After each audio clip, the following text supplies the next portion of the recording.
Let's start reading Minagoroshi. Oh my god, we're going to get to the good part. I'm so excited. We're getting to one of my favorite parts in the story. It's probably going to take some build up. I'll try to hydrate myself during the reading and everything. It's pretty hot because California's over here. But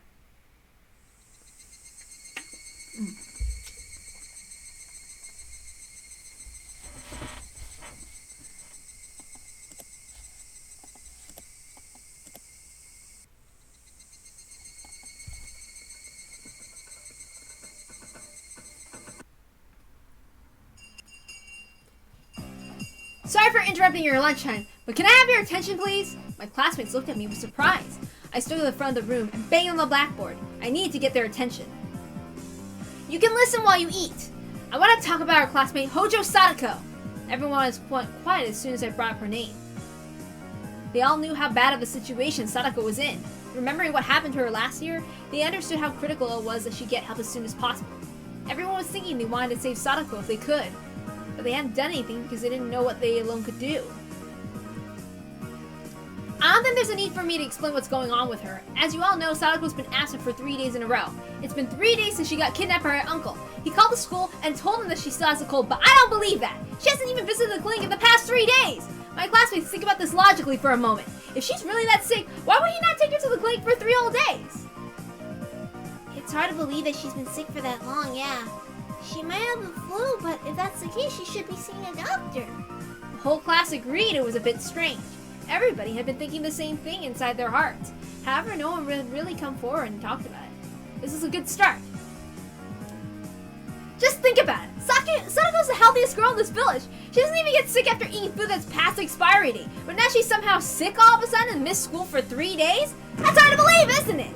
The answer's simple. Her uncle is forcing her to stay home. We reported this case to the Child Consolation Center. However, they're putting it on hold. We went there, but all they told us is they can't talk about it due to privacy reasons.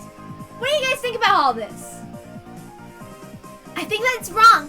We all know how our aunt and uncle were treating her last year. Besides, Sadako was living happily with Rika. It's wrong for him to force her to move out of there and keep her away from us. The sight of Rika letting her emotions speak for her when she was normally so quiet demonstrated most of all how dire the situation was. Rena brought an intensity to this that I couldn't, since I often yelled and shouted about things. Are we just gonna leave things as they are? Sadako's our friend! She's our classmate! We spent a long time together in this small classroom, and we're like family to each other. We learned together, played together, ate together, and we fought each other at times. We spent so much time together that our relationship is tight as a family's. Should we neglect someone who's that precious to us? Raise your hand if you want to neglect her. I'm sure none of you want to do that. No way! We must help Sadako! The class was filled with commotion, which is exactly what I was looking for. The louder I talked, the louder my classmates got. They were getting all fired up. The more I let my true colors show, the greater everyone's emotions became as well. Our club is already making its move. We're trying to figure out how we can save her. Did you know that, Tomita? No, I did not. Let me tell you what our plan is. Don't worry, it's not something illegal. We're trying to fight, but without breaking the rules. In truth, nothing more is effective in society than taking an orthodox stand. Playing underhand and striking by surprise may seem more effective, but that's as insignificant as a jack-in-the-box. A real orthodox attack can punch through anything. Yeah, I heard that even in karate, a straightforward punch can deliver the greatest impact. When you think about the physics of it, it's only a natural, straightforward, simple head-on strike that would hold the most power. We're already doing the right thing by saving Sadako, therefore there's no need for us to do anything underhanded to accomplish that. We need to fight openly. So, who are we fighting against? That's a good question, Okamura. This is a fight, true. However, we're not going to be violent with anyone. We're following the rules, and this is the honest way to conduct a battle. Before we go any further, let me just get back to how we're going to save Sadako. This is the current situation. Sadako's there, her uncle's locking her up inside the house. Apparently, she had no obvious injuries as of yesterday, and we don't know for sure she hasn't gotten hurt since then. Besides, preventing her from going to school is already child abuse. Check this out! This is a brochure that Mio brought from the Child Consolation Center. It's written clearly in here. Keeping a child away from school is abuse! On top of that, her uncle left Sadako on her own for a year. That's considered neglect! Neglect also counts as abuse! However, the Child Consolation Center didn't even take that into consideration. They ignored the fact that he neglected her for 1 year, and they believe that she hasn't come back to school because she's sick. They concluded that Sadako was not being abused because she had no obvious injuries at that point. What do you all think? Maibara, that's a blatant case of child abuse. Just because she doesn't have any injuries doesn't prove that she's not getting abused. I agree with him. How come they can't see it? It's so obvious. From what Mion's heard from inside their office, 2 or 3 days isn't enough time to determine if abuse is taking place or not. Apparently, they can only recognize it as abuse after it's continued over several months or several years. She says that they have to evaluate the situation very carefully. So what do you all think about that? You think keeping Sadako in that house for several months is a good idea? No way! No way! Exactly! Absolutely no way! The Child Consolation Center has no idea how much danger Sadako is facing right now! They don't know how terrible it was for her last year! That's why they're just putting her case on hold! What would you do, Tomita? Sir, I think the issue here is that the Child Consolation Center isn't grasping the urgency of her situation. I think someone needs to go there and explain to them how serious this is. Right! It might be routine for them to wait and see what happens. But in Sadako's case, that's not applicable. Her uncle was abusing her last year too. He was taking out his stress on her. After the death of her aunt, he left Sadako all alone and disappeared somewhere for an entire year. You know what? We even have information he disappeared because he tried to move in with his lover in Okinomiya. What's Sadako doing while he was left her? She was fortunate because Rika offered her a place to stay, but what if Rika wasn't there for her? She'd had no choice but to try and survive on her own. Furthermore, we also know that he came back to Hinamizawa because his lover disappeared somewhere. In other words, she dumped him. He had no choice but to come back to Hinamizawa, and he's forced Sadako to live with him again. Her neighbors have seen her doing the laundry too. The reason he took Sadako with him is clear. He took her so that she could work as a slave. How could anyone do something like that? Is there anyone in this classroom who would call such a rotten person a parent after he spent a full year playing around with his mistress, only to come waltzing back and throwing his weight around? No! No way! Right, he's not her guardian, but the Child Consolation Center still calls him that. They claim that they had to go through the family court in order to take away his parental rights. Who has the right to decide whether he's good enough to be Sadako's guardian? It shouldn't be the court. It should be decided based on common sense. I can say this clearly. He's not Sadako's guardian. We didn't make that clear to the Child Consolation Center. The Child Consolation Center is the only organization that can help Sadako before she's physically abused. The police won't move unless it develops into a criminal case. But do you think we're going to wait until Sadako becomes a victim? We can't just sit around and wait until that happens. That's why we're going to make our move now. We hit the Okinomiya Child Consolation Center yesterday. This is what they wrote down after we did. 5 classmates of Hojo Sadako made a visitation to request for protection. You know what that means? 5 classmates aren't enough. We need your help. We need all of you. This is your chance to do something meaningful in your life. If you don't help us, you're not our friends. All you have to do is support me. I'll do all the talking, and our club members are going to do all the fighting. We just want you guys to support us. If that's not enough, feel free to join the fight. Let them know the spirit that Hinami runs on a branch school.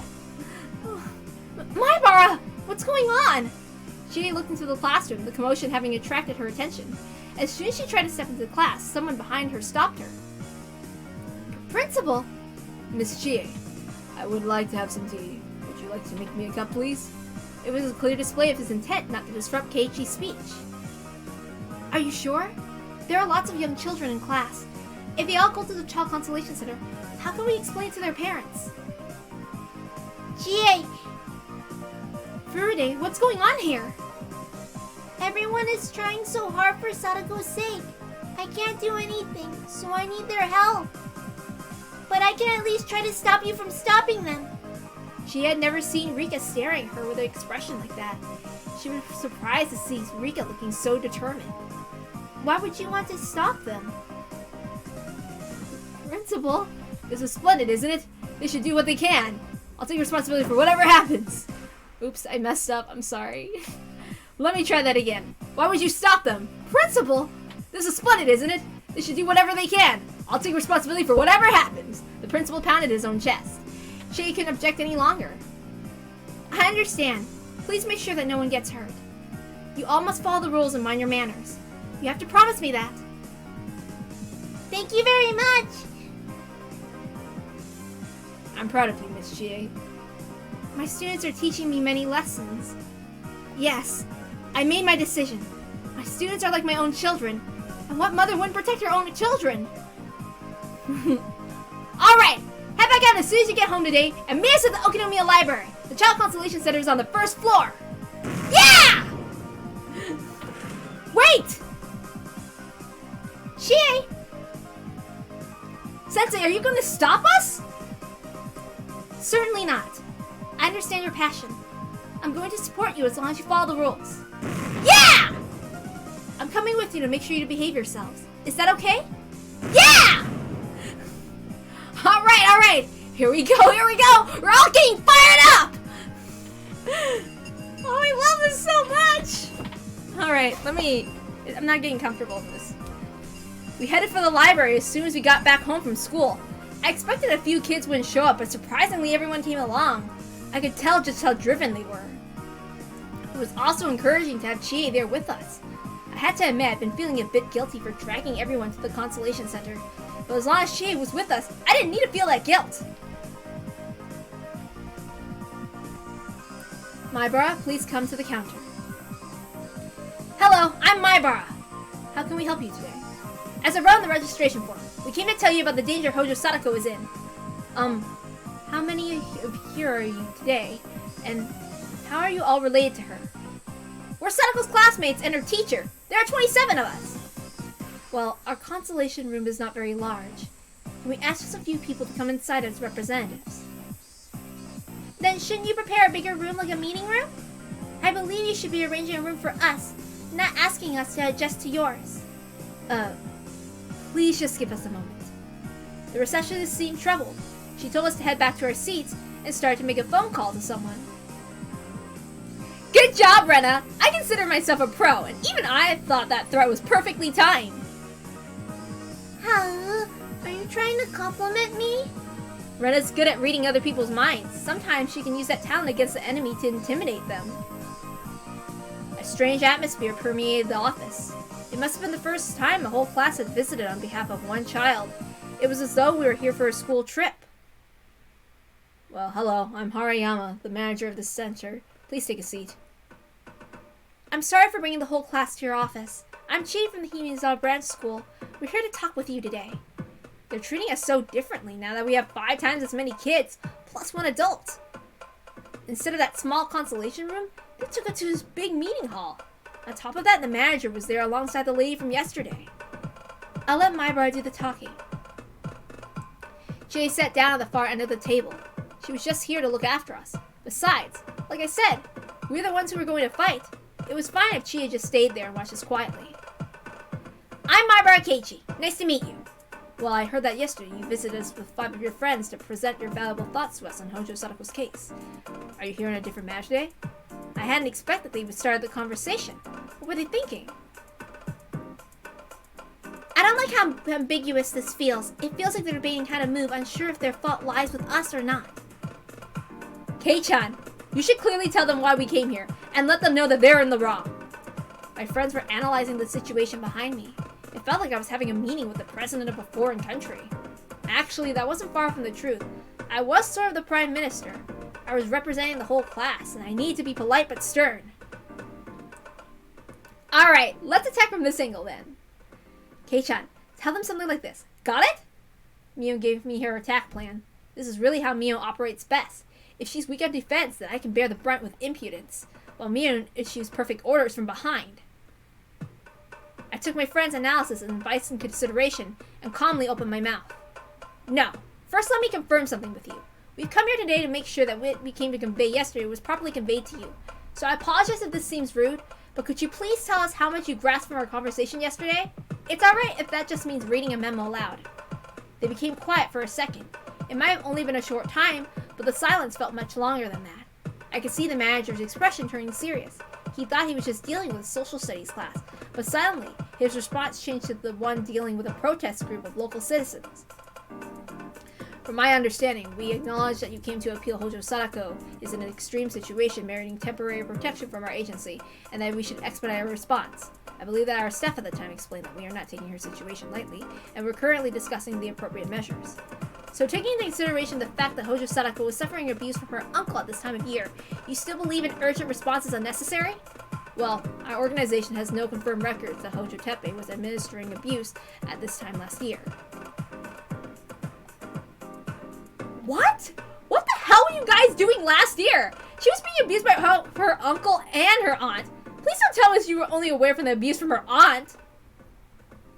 Normally, we don't talk about such a private affairs, but under these special circumstances, I think it's acceptable to say. We are aware there was trouble between Sadako and her aunt Tamae.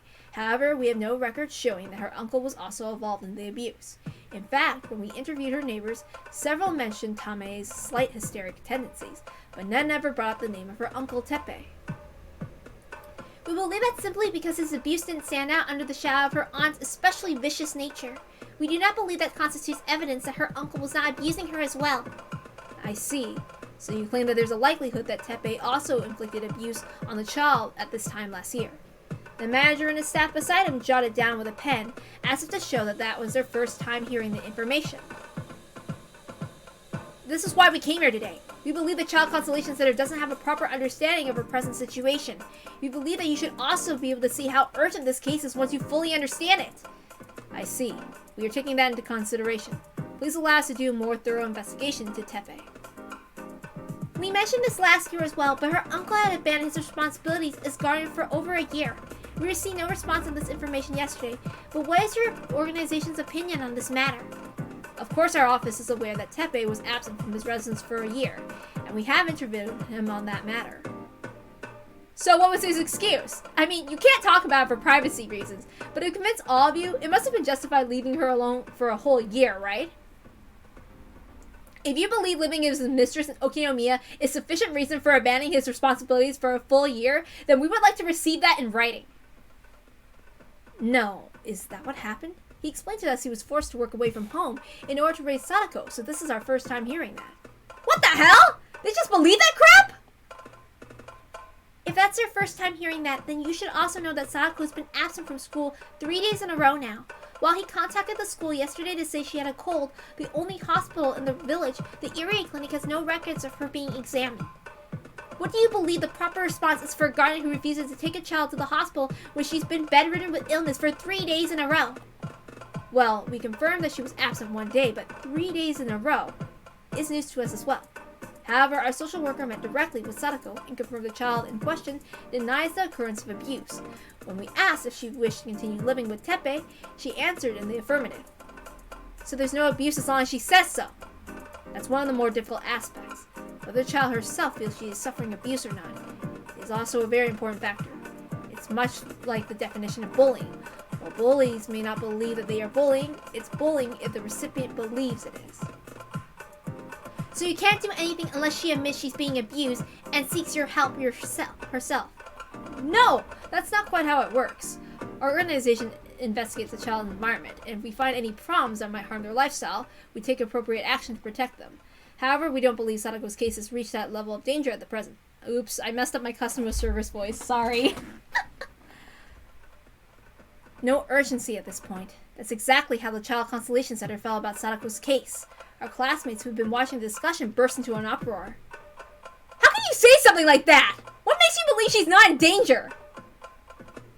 First of all, Sadako denies the abuse, and not only that, she has no visible injuries either. Also, she's provided with food, shelter, and clothes. We can't say that Teppei is not taking responsibility as her guardian. Both of them seem to have no complaints about their current living arrangements. We believe that we do need to further discuss Teppei's past. But unfortunately, we also believe that you and your friends are overreacting to the situation. Overreacting?! Calm down, KEIICHI. Let's not take it too personally. Damn it, why are they treating us like this? They think we're only acting this way based on what happened last year. I see. The Consolation Center was assuming this year's and last year's cases were two separate issues. On top of that, Sadako was denying the abuse entirely. Teppei regrets the fact that he had to leave Sadako alone because of having to work for her sake. He promised that he would stay with her from now on and raise her lovingly. I heard a loud noise. Someone just pounded on the table. Everyone, including the manager, was startled. I figured it must have been Shion, but it was Rena. Oh, her face had turned as furious as a demon's. It's best for a child to live with their parents. There are things you can only learn from the love of your family. We heard that Sadako was living with another minor for a past year and has not been living under any adult. This could greatly harm her future, as she is a sensitive growing child. I'm sure that your friendship with her, you all believe that she may be the happiest that way. But could you please give Sadako and Teppei the opportunity to restart their new life as uncle and niece and watch over them kindly?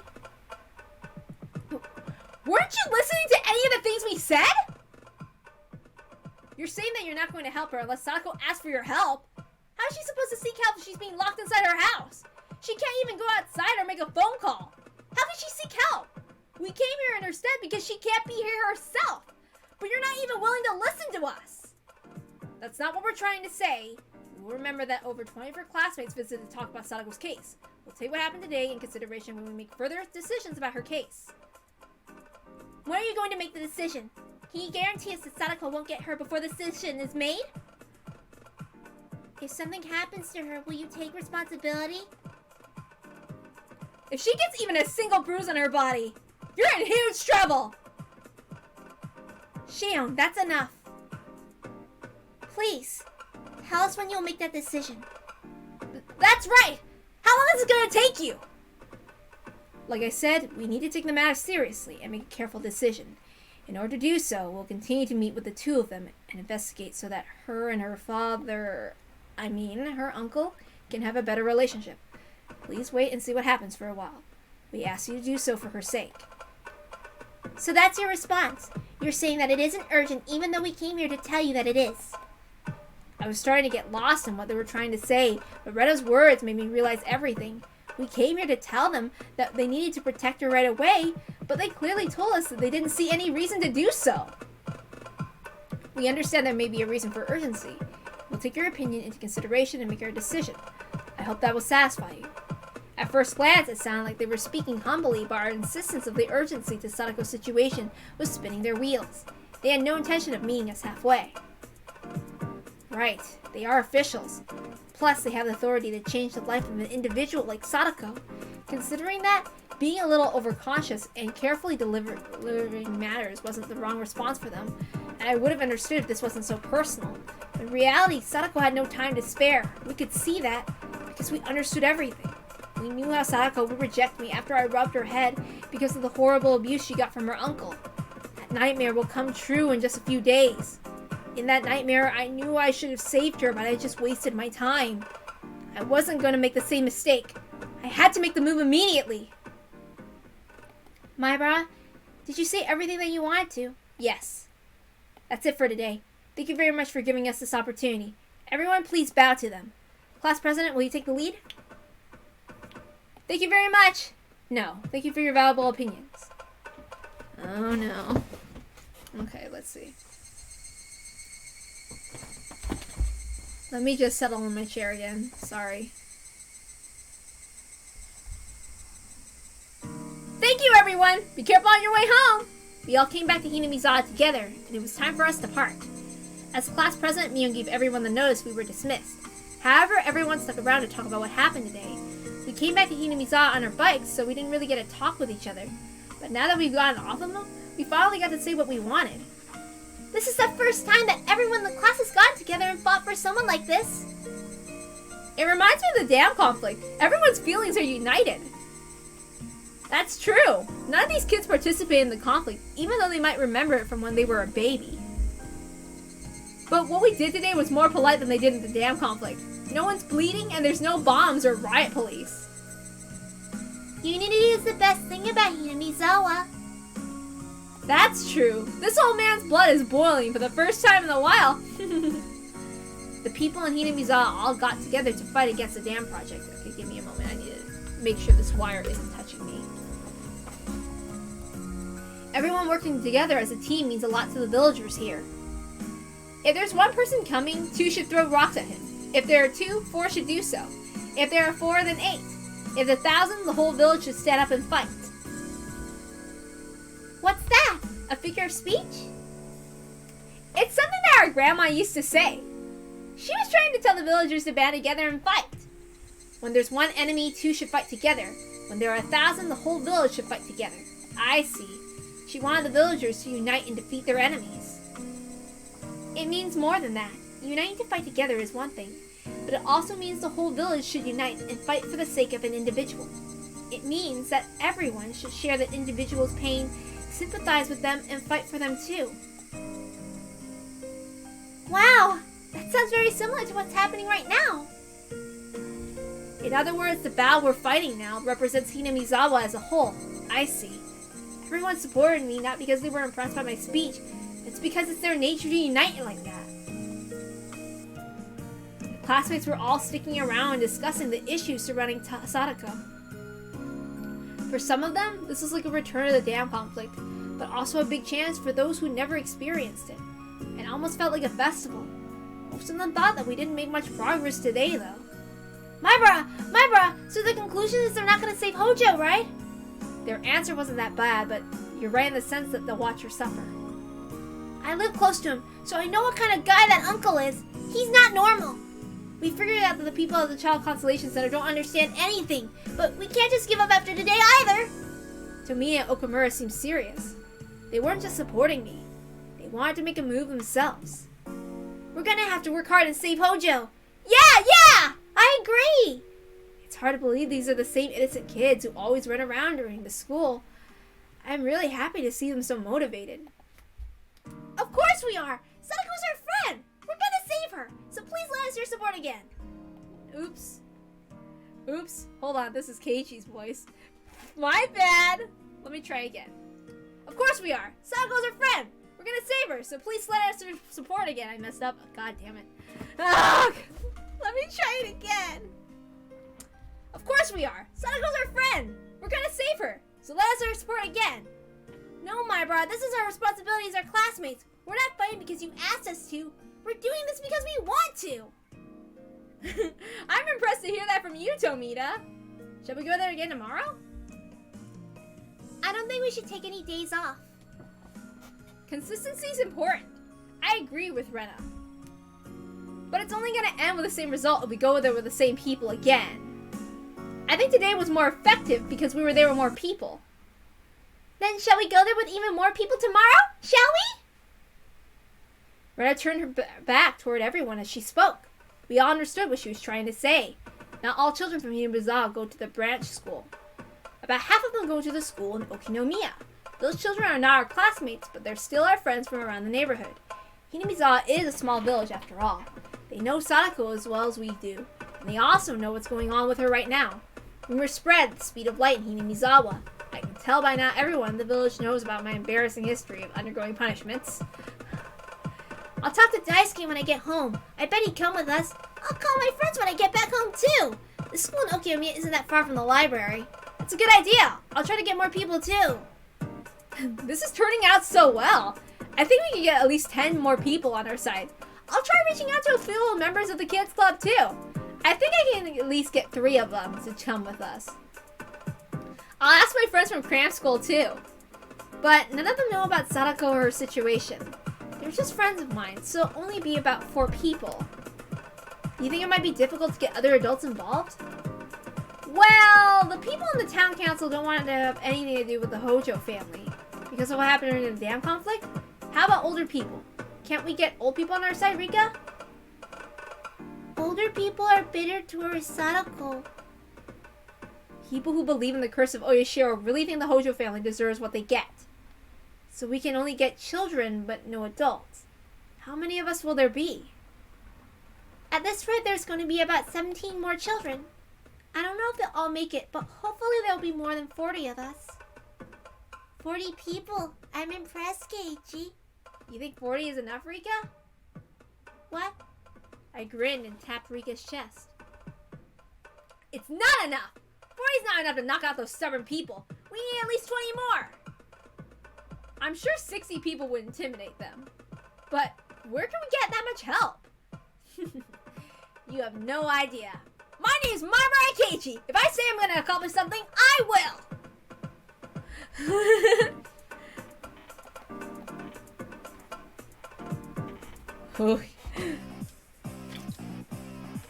So, that's the whole story, Kamita. We're going to launch our 3rd attack tomorrow evening. Will you help us? I don't want to reject your request, Kay. We ate that jumbo parfait together. That was our vow of sworn brothers! I want to help you, Kay, but tomorrow's not a good day! What? Why is that, Kamita? You can't let a hand in this poor innocent girl! Where's your pride as a 2-dimensional warrior? You deserve a beating! Clench those teeth! Wait a minute, Kei-san! Please listen to me! I would help her if it wasn't tomorrow! Of course I love... What?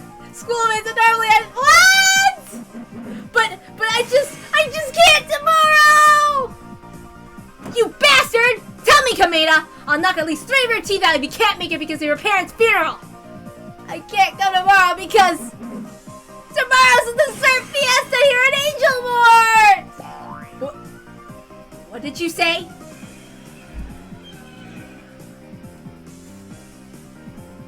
It's a dessert fiesta, Kei-san! It's the dessert fiesta of Angel Mort! He gets bonus points for using the hiragana for fiesta! I actually want an admission ticket! I'm not gonna invite anyone but you! Let's go and pick out those sweet girls, I mean cakes! Uh-oh! He's getting it! Screw!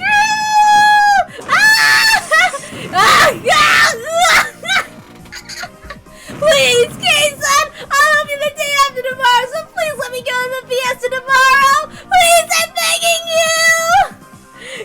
Keiichi, I think you should let him go for tomorrow! No, I can't! I can't let him go! Kameda, you dare to win cakes against a real little girl? You only get the right to eat cake when you can save the girl! For starters, you don't have any understanding of how good Sadako is! Listen, Sadako's charm is what it seems soon at first, but you get set up for flex as she grows dairy. She's a classic tsundere! You should at least understand the greatest appeal of the tsundere lies in the gap between her soon and dairy! Normally she's all soon without an answer. What? But once you flip her switch, suddenly she's dairy! The gap between her on and off states is her charm! She's just like the first and last half of Higurashi's plot itself. In other words, Sadako is the true Miss Higurashi! On top of that, she's the added spice of the little sister element that's growing standard now as well, but so okay.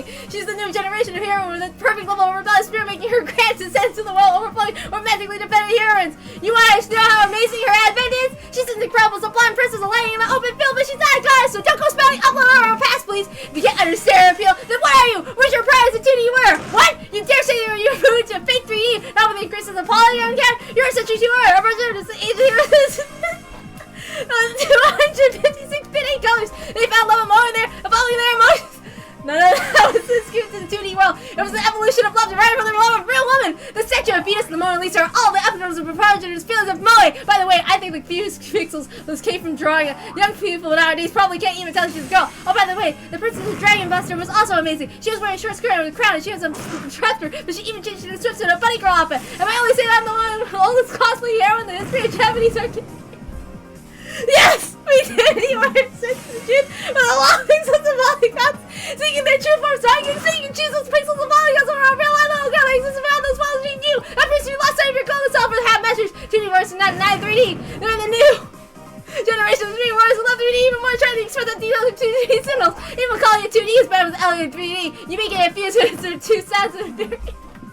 Anyway, all I want to say is, which console is going to get Resident Evil Metal Gear, but it's a true exactly the same number of I'm sorry, I was wrong!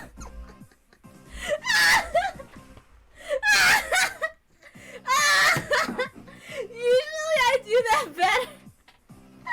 Oh my god! What was I thinking? What have I done? Oh my god. It's okay, Kameda. Mistakes are there so you realize you made them. Once you realize your mistake and became a better man, take my hand. The door to the next millennium is right in front of you. KEIICHI and Kameda seem to be having lots of fun. I have no idea what they're talking about. Sorry, my chair's squeaky. Don't bother. Don't bother. I might redo that sometime because that's too funny. I got it, Kay. On my honor as a man, I'll help you save that girl. They have dessert fiestas 4 times a year. So what if I miss one of them? It's not a big deal. He seems so down, me. By the way, Mion, you said you were going to give me 3 years worth of dessert fiesta admissions as a reward for the auction, right? I'll give you 1 year admission if you help me, Kameda. No, thank you, Kay. I'm a man. I'd be ashamed of myself if I was saving this girl because I was getting a reward. Shi-chan, do you think we can do something for him? Do you?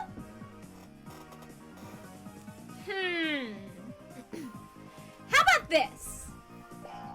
I'll remove his name from the blacklist. Blacklist? What's that? Normal customers don't know about this, huh? There are customers that cause trouble in this restaurant sometimes. Whenever they do something wrong, their name gets written on the blacklist. Once their name gets written down enough times, they're no longer allowed to enter the restaurant. Stop it now, I'm an Angel Lord Master. I'd never behave so unmannered as to get myself on such a blacklist. You touch a waitress improperly twice, call the waitress just to talk with her, sold tickets outside the restaurant, you'll be forbidden from entering after one more transgression. No way! I can't believe this! That's horrible! I can't come to Angel Lord! I have no reason to live! However, I'm impressed you're so willing to save Sadako. I'll erase your name from the list as a reward. Thank you so much! Thank you so much! Hey, Mi-chan, does the blacklist really exist? This old man has no idea. Kameda, thank you! Let me know if you can't get a ticket for next year's dessert fiesta. I'll invite you! Yay! Hug. We reaffirmed our strong friendship. I'll see you tomorrow. I'll bring my baseball team members with me. I should be able to at least get 10 people. It sounds like your uncle is a really crazy guy. Wouldn't it be faster to just kick his ass rather than going to the Child Consolation Center? We can't do that. Otherwise, he'd take revenge on Sadako. I see. Of course we can't commit murder either. Alright, let's do it the right way. We don't want to get arrested by the police. 10 people's still not enough. You think you can get more than other people from somewhere? So you need more people, huh? Let me take care of it. The maid grinned at me and suddenly stood up and shouted. Hey, you guys! You heard everything, didn't you? For those who have tickets for tomorrow, I'm not going to force you. But if you're free, give us a hand! Everyone in the restaurant looked at him. There were a lot of people around. The dessert fiesta is tomorrow, so shouldn't today have just been a normal day? You're not wrong, but the people who missed out on the tickets for the dessert fiesta are here today. All these guys are regulars. I don't know their names, but we see each other all the time in this restaurant. What did you think about his story, guys? The longer I listen to it, the more upset I get. Isn't that right, my comrades? Locking a real girl up? I want to do that. I mean, I can't allow that to continue.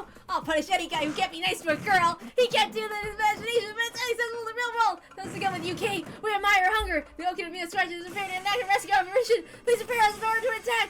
This is Operation Sadako. Your mission starts tomorrow evening. Make sure your clock's on time and your well's ready. Today may be the day you die.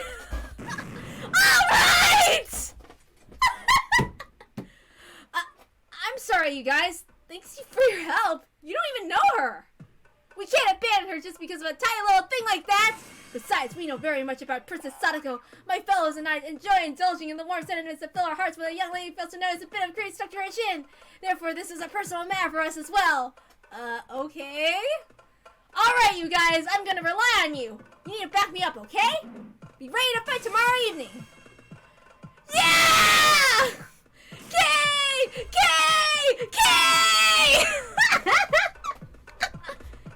KEIICHI's such a popular guy. He's popular with the town council, too. He seems to be popular with the most unexpected places. Lots of other people seem to respect him, too. Some of the waitresses here are also concerned about Sadako. They say they want to come and support us when they're off. Wow, I guess we have about 60 people now. We might even get more than that. So this is the power to defeat fate, huh? Holy shit. Also, oh my god. Oh my god. Oh, I don't even.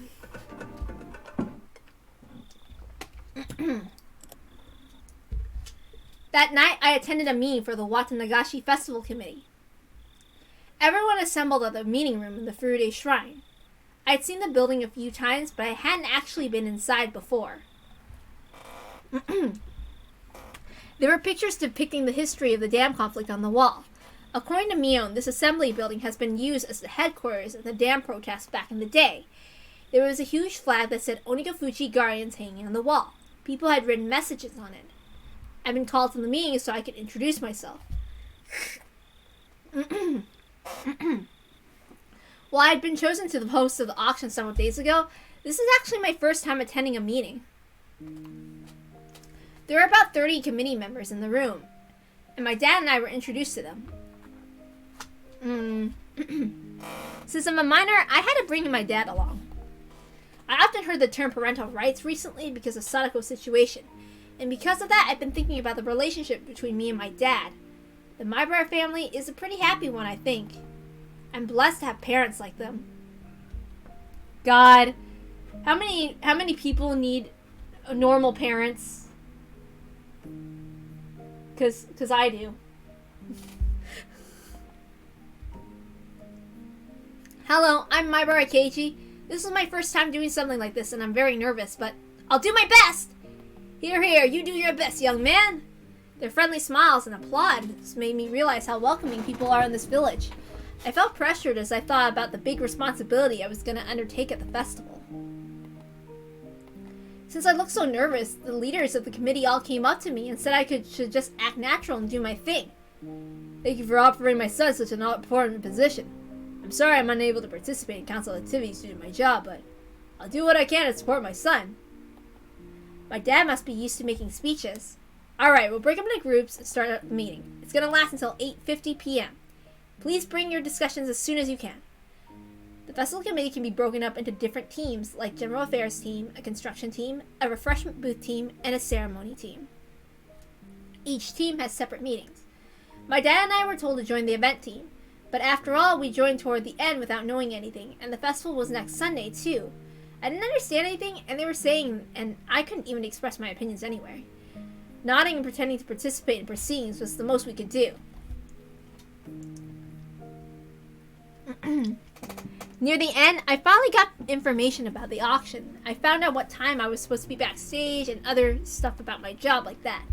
They asked me what I was going to wear, and I stopped short. I thought I could just wear my regular clothes, but they suggested I wear something more flashy since I was the host of the event. I don't have any clothes like that.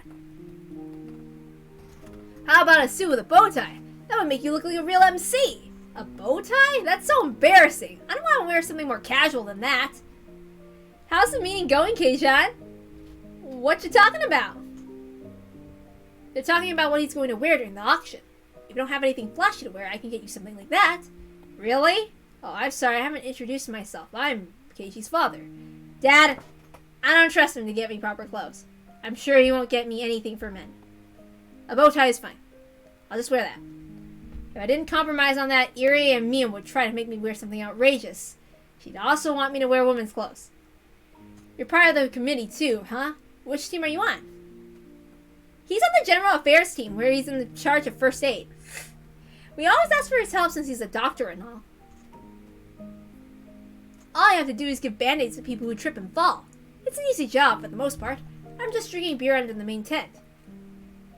It's nothing compared to your work, Maibara. I'm looking forward to it. And I'm gonna drink barley tea with him too. Nipa. You absolutely cannot, Furude. Oh, good evening, Maibara. Nice to meet you too. Nice to see you too, Myra. Okay. Hello, ma'am. Thank you for being so nice to my son all the time. Maibara, are you ready for the auction? I'm looking forward to seeing your show. Sorry, I know it's confusing hearing her say Maibara twice because I don't read the honorifics. Anyway, it felt weird to see Chie and the principal outside of school. How about this? Sometime I will start adding honorifics, but yeah, one of these days I'll just add it in or something. Rika, you're performing at the dance at the festival, right? I heard it's right after my show. I'm looking forward to it. It's a traditional ceremony she's performing. I'm sure you're nervous about it, huh? How do you feel this year? I'm used to it now, so I'm fine. Because I've been doing it for over 100 years. You've only done it once last year, but you're already used to it? I'm impressed.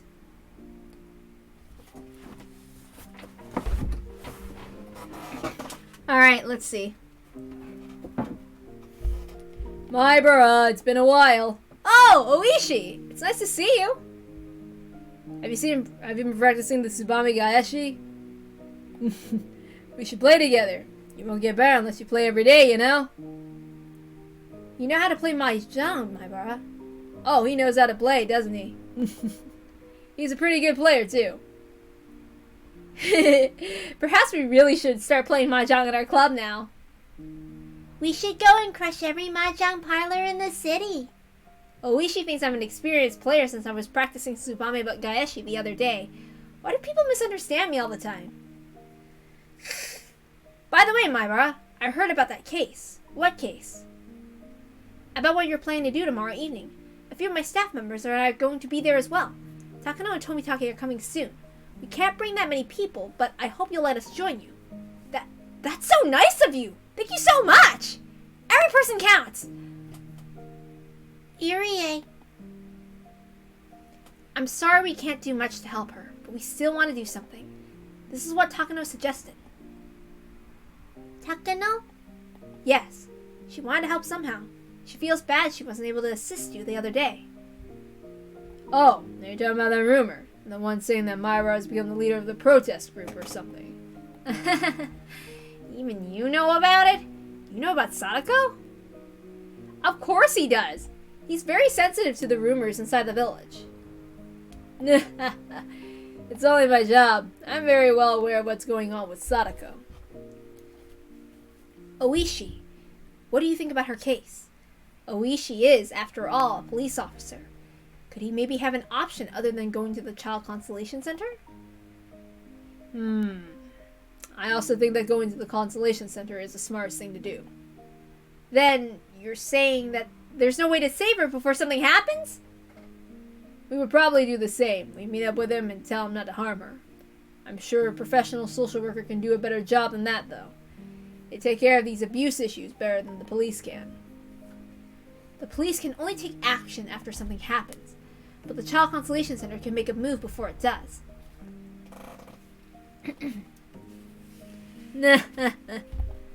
It'd be a lot easier for us if we could arrest criminals before they commit crimes. However, we need to be very careful about whom you arrest, you know. We don't want to lose our jobs. In that sense, there's nothing wrong with them saying that they want to wait and see for a while. Me. Well, I don't think the Child Consolation Center is being unreasonable. However, it must seem terrible from the point of view from those who know Sadako and Teppei. Oishi was exactly right. We must be assuming that we're overreacting by making such a big fuss. It's only been a couple of days since he took her away. But that mindset can create huge problems. I'm sure they're gonna call him tonight because of what we told him that she's been missing school for 3 days. They'll ask him why she hasn't gone to school.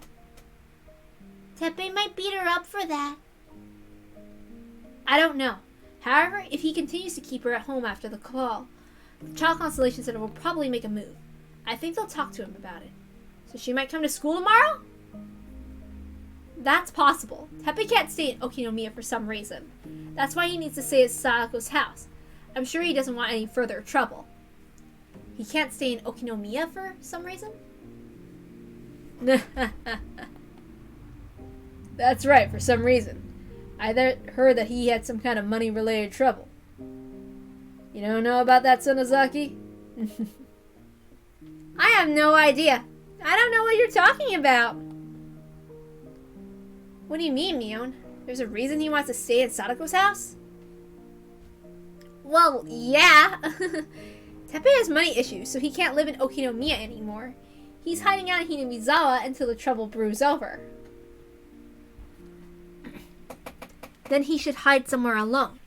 Why would he drag Sadako into this?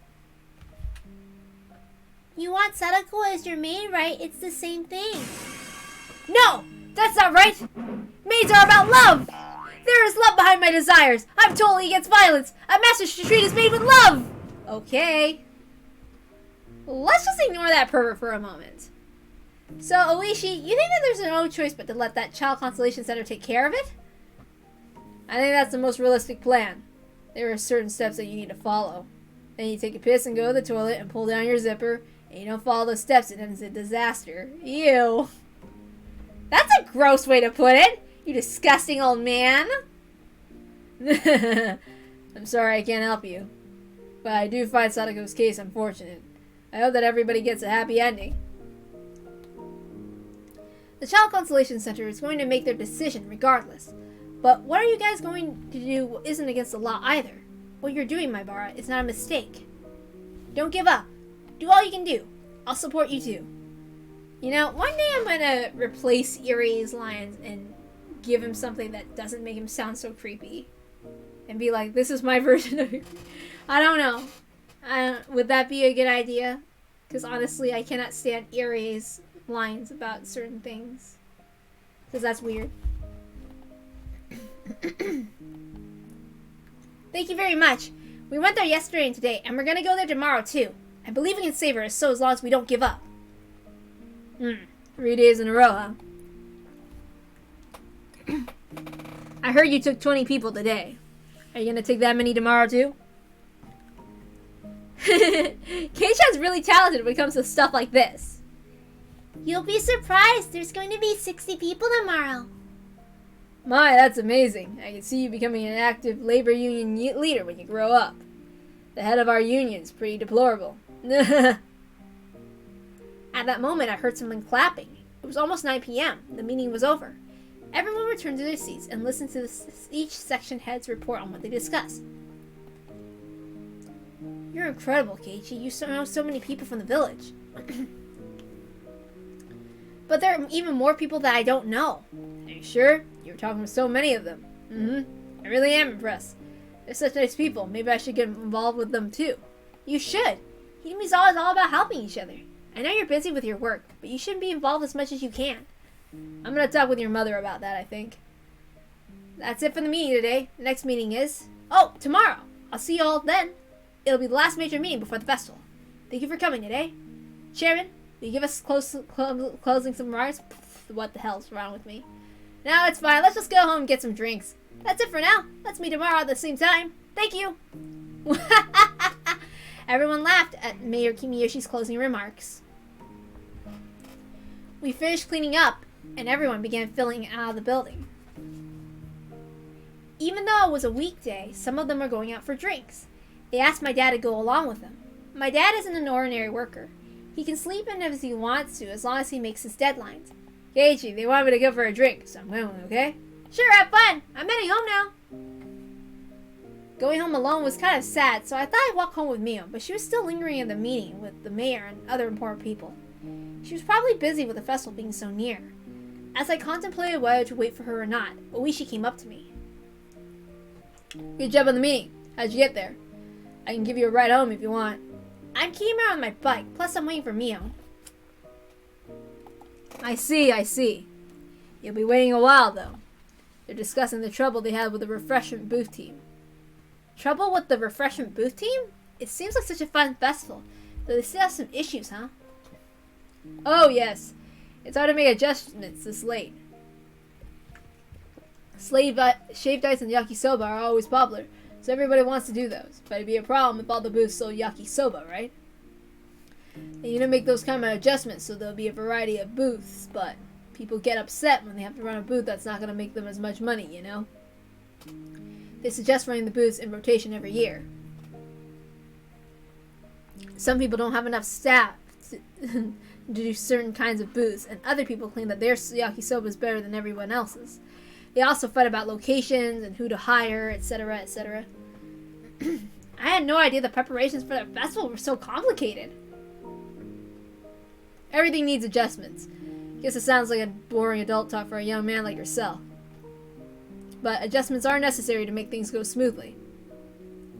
What you're doing at the Child Consolation Center is a secret adjustment in a way. Sadako and Teppei don't even know about it. Ugh, I guess you might be right, but we have no choice but to raise our voices. That's the only option we've got. No. I'm proud to see you do something like this. If I was your age, all I'd be able to think about is attacking him in the dark. Man. Oishi must have no other plans. He stuck around while I waited for Mio. There was no one else around that time of night. It would have felt pretty lonely if he hadn't been there with me. I'm glad Oishi stayed to chat. We talked about Mahjong for a while. Its theory, techniques, and history. I rarely talk with a guy his age, so it was very interesting to me. It's nice to interact with people from a different generation sometimes. He's also a police officer. I was secretly hoping he'd give me a hint about how to save Sadako. In any case, I had to wonder what was taking Mion so long. By the time Oishi finished his second cigarette, I started to think that maybe I should just go home for the night. I think I'm gonna head home. Mion's taking too long. I have something big to take care of after school tomorrow. Going to the Child Consolation Center, you mean? Yes. I'm gonna fight until they come up with a plan to save Sadako. Consistency is important. This is all we can do. Oishi smiled upon hearing my passionate words. I bet the Child Consolation Center understands your point by now, you know. There's a limit to what you can do. It's important to know when to quit. If you go too far, it'll only make things more complicated. But I can't just let Sadako suffer. Of course you can't. I'm sure the Child Consolation Center won't leave her be either. They will help her. They might help her, but probably only after she gets hurt. If Sadako suffers irreversible mental trauma, it'll be too late.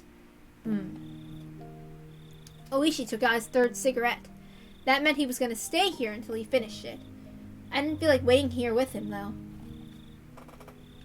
I just wanted to go home and relax so I could prepare tomorrow. I'm going home now. You know, Maibara, there's something I wanted to tell you. The tone of his voice had changed slightly. Whatever it was, it sounded important. I stopped and turned back to face him. Actually, you see, I don't think you should go to the Child Consolation Center tomorrow. You made your point already. But we need to do this so we can save Sadako. They aren't getting how urgent the situation is. We have to make even more of a fuss if that's what makes it for them to understand. I think we'll make a bigger impact if we go there 3 days in a row. You're trying to show them every courtesy, huh? But you know, Maibara, sometimes you should just let sleeping dogs lie. What? Let me make this clear. This isn't a warning from the police. And nobody told me to tell you this. I'm just giving you some advice as your mahjong friend. The word advice didn't sound pleasant at all. I felt myself frowning involuntarily. You know what the Child Consolation Center is thinking? You guys showed up 2 days in a row, and you brought 20 people with you today. They're afraid you'll show up again tomorrow. Haha, then why don't they just listen to us? I hope they're not planning to build a barricade so we can't get in the building tomorrow. No, they won't do that. Their job is to listen to these claims. They'll accept anyone who's come to make an appeal. They can't stop you from coming no matter how many times you show up. They know that too. So they need to take care of the matter before you bring even more people and cause even more trouble. You mean, have they already made the decision to save Sadako? Not quite. They started making secret adjustments so you can't come by to pressure them anymore. What do you mean? They made a secret adjustment so I couldn't bother them anymore? I felt confused, and then Oishi said something that sounded like a line from a political drama. These officials sometimes act a bit like the Yakuza. They don't want their badge disrespected. It's normal for them to ignore opinions of opposing the decisions they've made, even if they realize their office is in the wrong. So, if they listen to us, other people will come to the office to get their cases taken care of. That's exactly it. They don't want people challenging their decisions. They'll listen to your appeal, but they'll never change their stance unless there's something odd going on. Plus, this time Sadako's case is nothing special or noteworthy to them. He may have taken her away from where she lived, but it's a legal act, since he has parental rights. It's not like a parent without custody forcing his child to live with him. After all, he's the only blood relative she has. There's nothing legally speaking that prevents them from living together. But that's not the case with Sadako and her uncle. You know that too! You know how violently he abused her last year! That's his last year. The Child Consolation Center can't do anything about it if he tells them that he feels remorse over what happened then. And more than anything, Sadako told them that he's not abusing her. That's because last year Sadako relied on her brother and she deeply regrets overburdening him. So as far as she's concerned, seeking help feels she's betraying her brother. I see. It might be very difficult to persuade the Child Consolation Center in that case. Well, anyways, for reasons like that, the center can't understand why you and your group is pressing this issue so hard. We're just trying to let them know that Teppei is a violent person, and we can't let him stay with Sadako. But why? You weren't here in Hinamizawa last year. I don't think you know how much about Teppei. Why are you so sure that he's dangerous? That was a hard question to answer. He was right. I didn't know much about Teppei. I'd never seen his face. But I just know. Way back in a different world, I didn't save Sadako. I just stood by and... I've seen the world where Sadako was irreversibly broken. We all cried and regretted it. I couldn't explain that to KEIICHI, though. My friends had understood my premonition. But it's weird for someone to be so aggressive, just based on what he saw in his imagination. I mentioned it earlier, but sometimes a divorced couple battles for the custody of their child. The couple can sue each other, and sometimes the relatives sue the couple too. Some of them decide to sue their partner not for the child, but just because they hate him. This case seems a bit similar to something like that. It looks as though you're taking the actions you are because you hate Tohojo Teppei. The Child Constellation Center needs to determine if you're doing this out of hate or out of genuine concern towards Sadako. Not all people go to the center out of goodwill like you. They can only make a decision after carefully determining the information given by the petitioner is genuine or not. You need to understand that. So you're saying that because I was too direct with them, they've mistaken my appeal as one born from ill will? No, you don't have to worry about that. Just please try to understand they have to evaluate it carefully.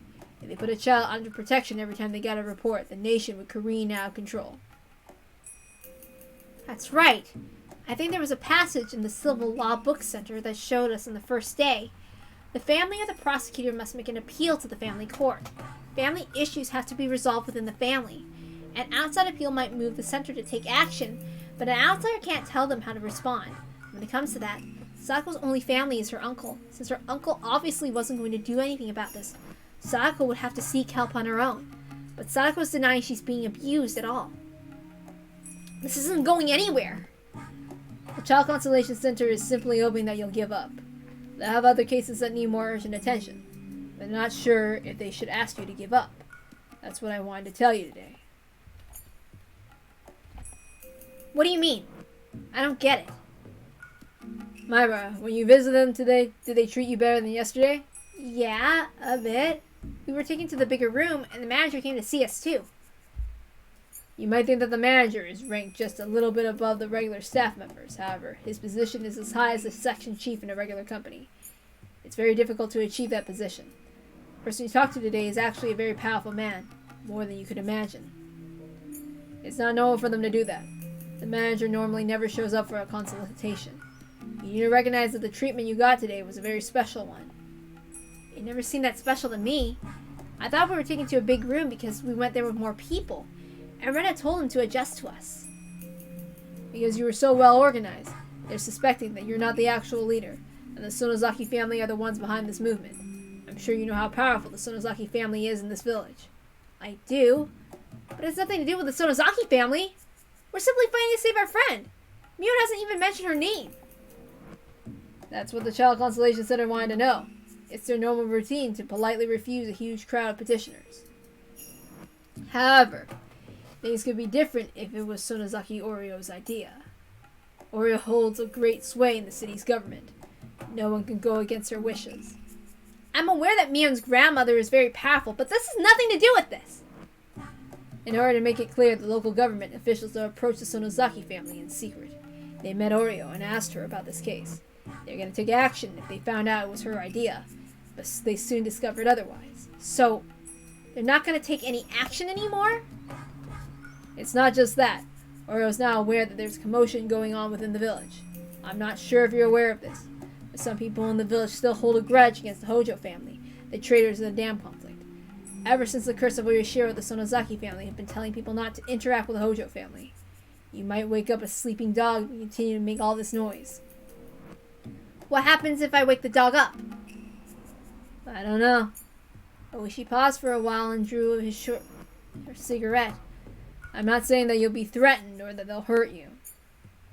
However, you just moved here and you're starting to get to know the people from the village. But soon enough, you might get to see the underside of this place. The issues between the Hojo family and the Sonozaki family. Well, village-wide matters have been slightly taboo in our group, but we may have to go down that road now. It's a fact that we haven't gotten any support from the adults, except for the school teachers in Irie. Other adults in the village must know what happened between Sadako and Teppei last year. They all understand it'd be a disaster if we don't rescue Sadako as soon as possible. However, no adult came forward to help us. If we continue our movement, will the people who hate the Hojo family become our enemies too? That's possible. The Sonozaki family may be involved if we continue this commotion. You could say that the Sonozaki family is anti-Hojo. If you try to save Sadako using people from Hinamizawa, that shows huge disrespect toward the Sonozaki family. It could create a huge problem. By that point, I already knew. This was a warning, not just advice. An ignorant young man, Hinamizawa, is making noise trying to wake up a sleeping dog. I know you're taking a liking to this place and that you're really doing your best here. That's why I thought I should let you know about this. I'm sorry if I upset you. I love Hinamizawa. I made a decision to make this place my home. I'm motivated about the big job I got for the festival too. Would it really be wise for me to try and create all this trouble?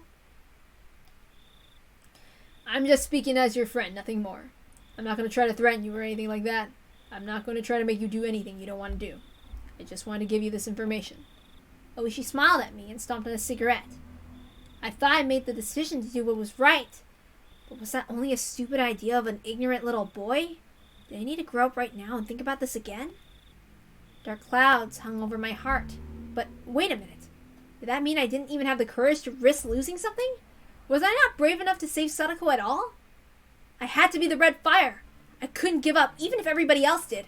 I had to fill up other people with righteous flames just as I was. What's the matter?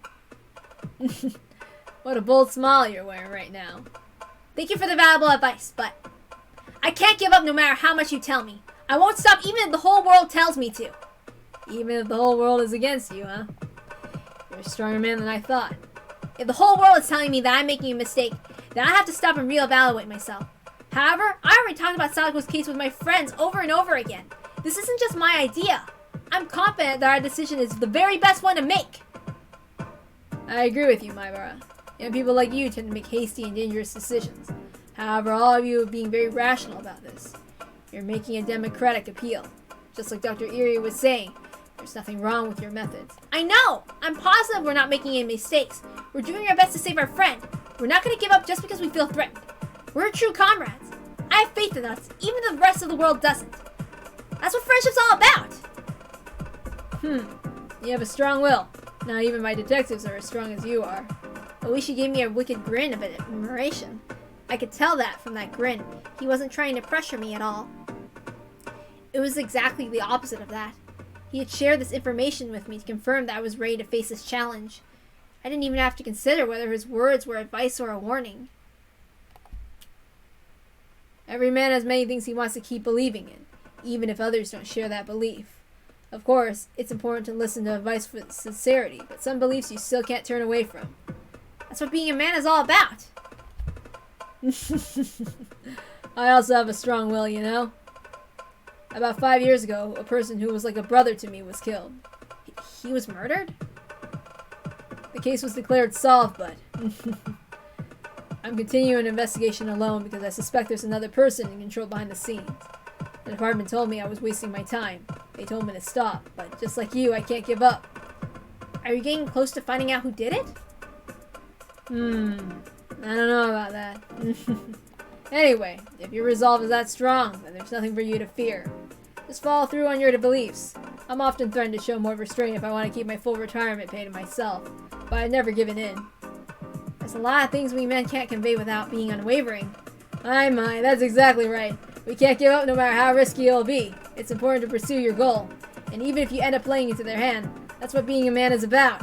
If you're going to go down, then go down fighting. You're right. Waffling between whether to go or go back isn't the attitude of a real man. That's how a man should be. We bumped our fists together, reaffirming that real men are the same regardless of their generation. It wouldn't be a simple road to saving Sadako, but I was never going to give up. I was going to save her. I had no doubts about that.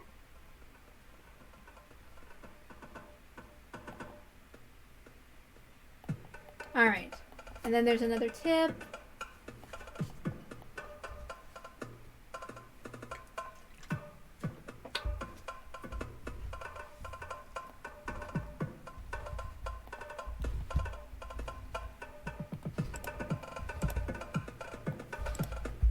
Alright. No relations.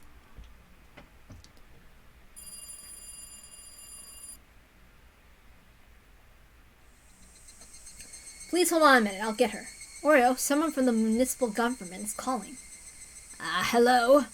Hello, Sonozaki. This is Ida from the municipal government. Thank you very much for the ohagi the other day. You're quite welcome. Thank you for your work at the Cultural Festival. Also for providing that large parasol. How much does that thing cost? We use it every year, so we might as well buy ones ourselves. We borrowed that one from the teacher. I checked out the price, but the domestically made ones cost about 200,000 yen. I also found one made in China, and it's less about half the price. I don't care if it's made in China or not, just get one so we don't have to cause any more trouble for the teachers. We're actually ordering it already. Once it arrives, you might want to take a look at it and make a final decision. Also, we've been holding that same Edo-style tea ceremony for the past 3 years. We should probably get an instructor from a different style. Can you look for a new instructor next year? Oh, I see. Will do, ma'am. We'll find a different tea ceremony instructor. About that advisor, I had something to ask you about. And here's me going on about a parasol, so what do you need? We're wondering if you heard anything about the case of Hojo Sadako in Hinamizawa. Hojo Sadako? Huh? You're talking about that blasted Hojo girl. What did she do? Well, she recently moved in with her uncle, but she's being abused, apparently. Have you heard anything about it? Her uncle? Sadako's being abused. I've never heard of anything like that! Well, if you don't know anything, that's okay. To tell you the truth, someone from Hinamizawa gained a petition from the Child Consolation Center. According to the center, that petitioner was very persistent. The manager felt it was better to talk with you, but if you already knew about it... I don't know anything, and I don't care! Why would I do anything for that pitiful child? The Sonozaki family has nothing to do with this! Have you heard anything about it from the town council? No! What are you saying? If Kimiyoshi was handling that blasted Hojo child, then the Sonozaki family would know about it! Who's petitioning the Child Consolation Center? I heard some of her classmates were there. Well, as far as I know anyway. I guess it's just something her classmates are doing, and the village has nothing to do with? Of course not! I don't know anything! The village has nothing to do with Sadako! The contents of this conversation were forwarded to the Child Consolation Center. If Oreo wasn't behind the commotion, then they had no need to take this case seriously. The manager told his staff to listen to the petitioners have to say, but to never say anything promising the girl's safety. My KEIICHI, huh? I guess a boy like that will grow up to be a political advocate in the future.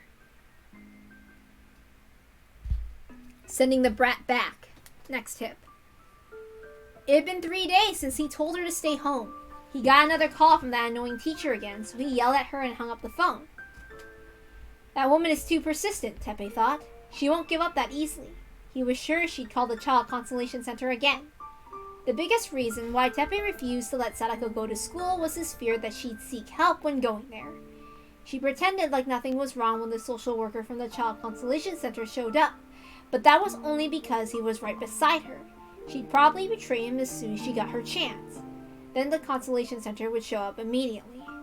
Or maybe the police would come and get him for assaulting Sadako. One of his friends had told him the Consolation Center works with the police sometimes. Teppei had a lot of weight on his shoulders. If the police came, they could end up questioning him about the other people he was involved in. He couldn't let that happen. All he needed was the money.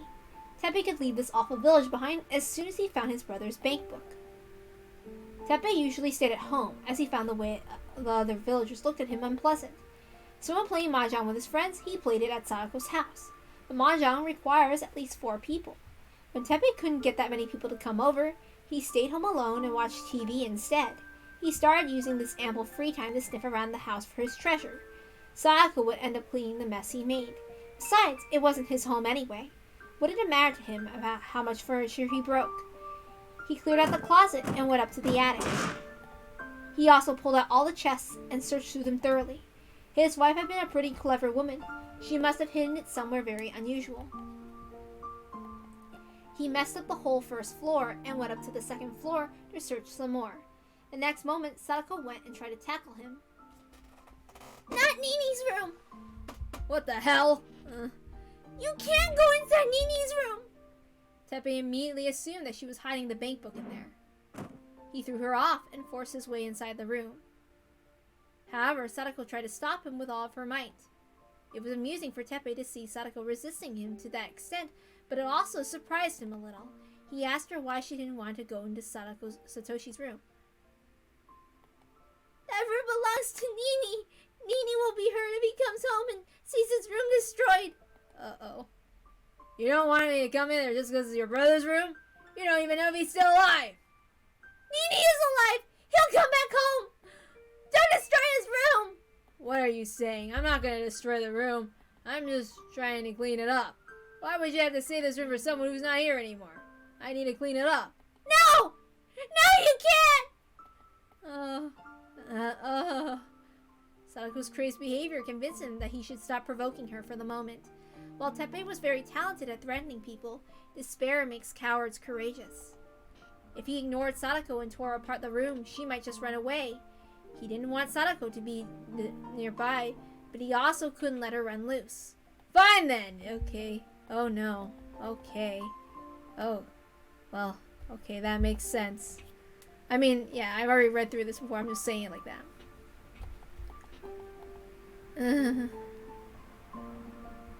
So he's threatening her. I'm kind of... Teppei was sure the bankbook was inside Satoshi's room, but Sadako would lose it if he went inside. He wasn't pleased about the promise he made with her, but at least it would keep Sadako under control. It might not hurt him to send her off to school. If he kept her home again tomorrow, that teacher might come to this house with the police in tow. He was only keeping her at home because he was afraid that Sadako would talk about to other people. If she wasn't going to do that, it'd be better for him to send her to school. He could sneak into Satoshi's room while she was out. Sadako, you've been a good girl, so I guess your cold's all better now. Go back to school tomorrow. He was the one who told her to say thank you when he gives her approval to do something. But it annoyed him to hear her say it over and over. Okay, we're gonna... Yeah, we're not doing that. Okay. Alright, let's continue to read. I really don't like Teppei. Piece of shit.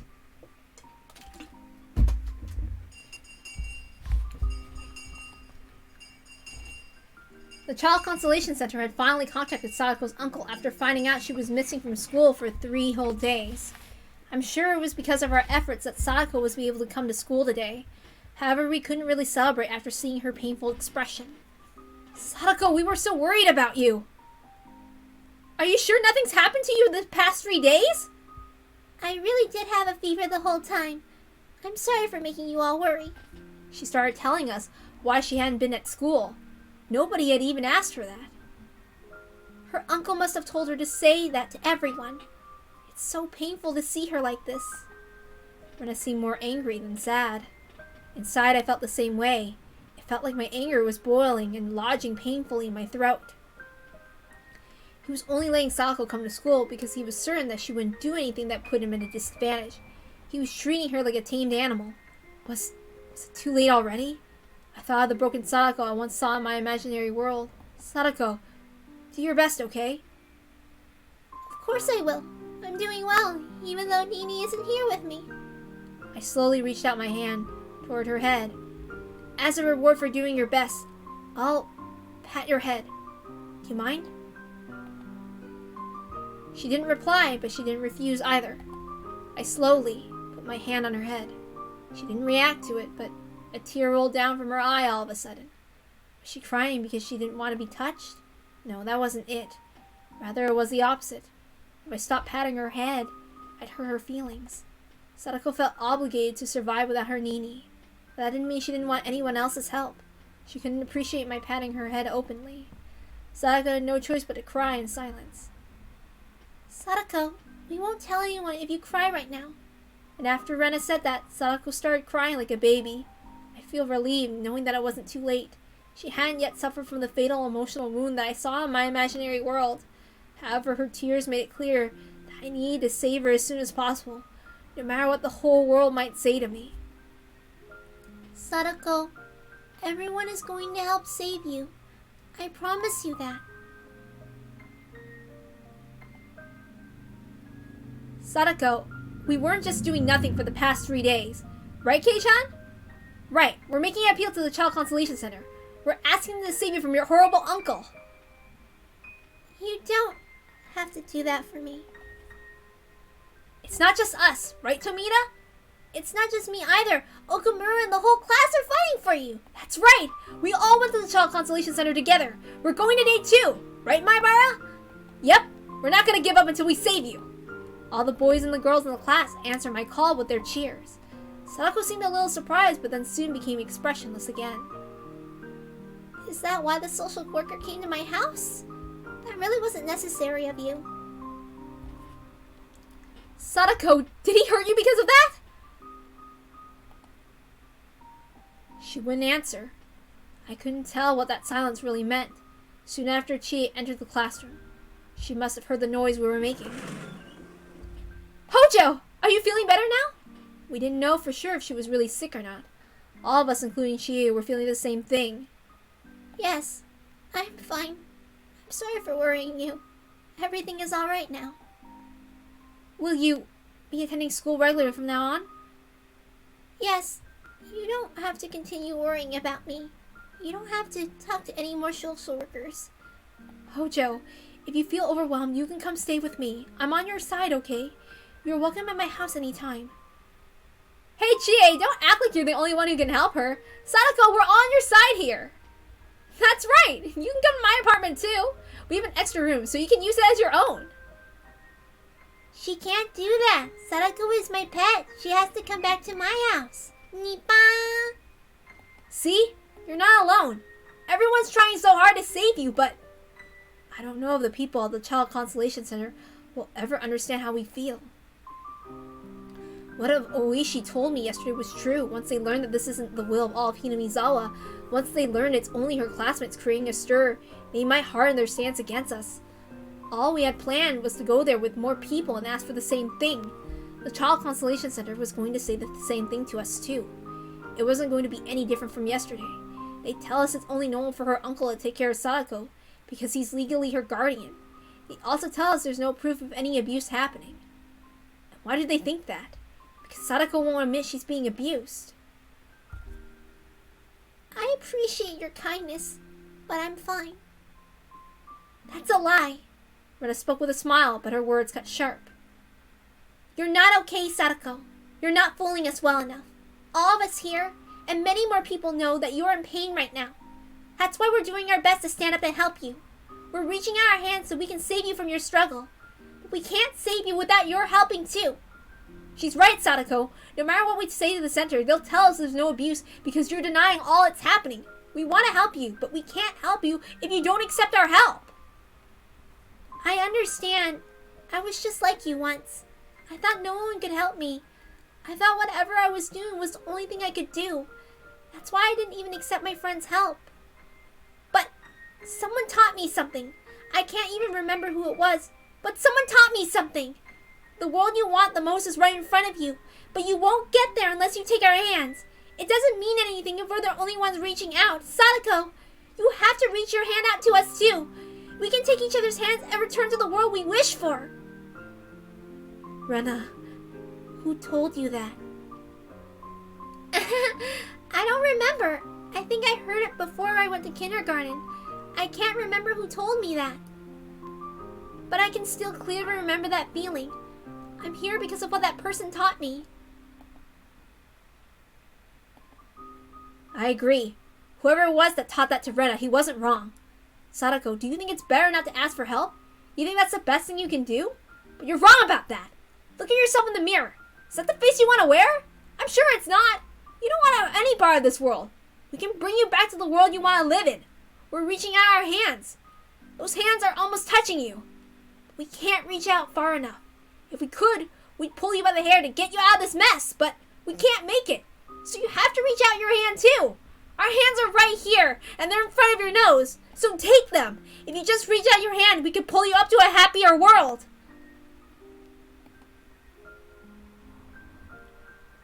Sadako wouldn't reach out her hand. She just stared at mine as though praying for something. Her fingers were shaking, but Sadako wouldn't try to reach out her hand toward mine. I felt like screaming out in anger, but I didn't want to scare her. If I did that, she'd never trust me again. All I could do was wait for her to reach out her hand. Thank you very much. Really, I do appreciate it, but I really am perfectly fine. I really... Sadako, she needs more time. Sadako needed time to sort out her feelings, but our time limit was getting closer and closer. It was unfortunate that Sadako didn't even realize it herself. The next moment we heard someone approaching the classroom. By the sound of the footsteps we could tell it was the principal, and so I couldn't tell why Sadako was twitching like she just got electrocuted. The door quickly opened, and the principal strode inside. He seemed relieved to see Sadako back in school. However, Sadako reacted both dramatically and bizarrely. She let out an inexplicable scream and ran back to the classroom and hid behind the curtain. No one in the classroom could understand her actions. We never even considered it was because the principal had entered the room. The principal, however, immediately realized it. Sadako was scared to see him. "Hojo, is everything all right?" He spoke in a kind voice, but Sadako was still afraid. It was plain as day to all of us that Sadako was frightened at the sight of the principal, but none of us could understand why. "Are you okay, Sadako? You don't need to be afraid. We're all on your side." My uncle is here!" Everyone had thought for sure that Sadako's uncle had shown up to get her. We all rose up at once, shielding Sadako in a circle, and searched the surroundings. I had yet to see her uncle's face, but we were in school now. If someone unfamiliar showed up, I could spot him immediately. If he tried to force Sadako to leave, then forget everything else. I'd end the fight right here! Mion and Shion were thinking the same thing. However, while Sadako remained frightened, we couldn't find any sight of her uncle. Sadako was trembling as if he was already here inside the classroom, but there was no sight of him. Finally, I realized the truth. Sadako was frightened by the figure of the principal. I could understand she'd be afraid of his footsteps, but she was still terrified after he showed his face. This is not normal. It was made clear to me how much stress Sadako was dealing with. Rika hushed Sadako and whispered into her ear. It's okay. Your uncle isn't here. Your mean uncle isn't here. But he's right here! My uncle's there! He's coming to take me back home! Calm down, Sadako. Did you take your shot today? My uncle's here! Oh no. Her shot? What are you talking about, Rika? KEIICHI, she needs Irie's help. Just tell him that Sadako's in an emergency. Hurry up! Jie, let's take her to the nurse's office. What's wrong, Sadako? Sadako! Let's call Coach. She needs to see a doctor. Does anybody have his number? I do. Let's just use the phone in the teacher's office.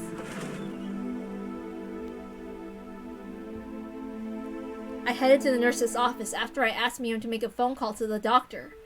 There were a lot of students surrounding the office. She was forcing the other kids who had entered the room with them. I snuck behind her and entered it myself. Sadako was lying down on the bed, still shaking with fear. Rena and Rika were there with her and were trying to calm her down. I spoke quietly as not to scare Sadako. Is she okay? What's going on with her?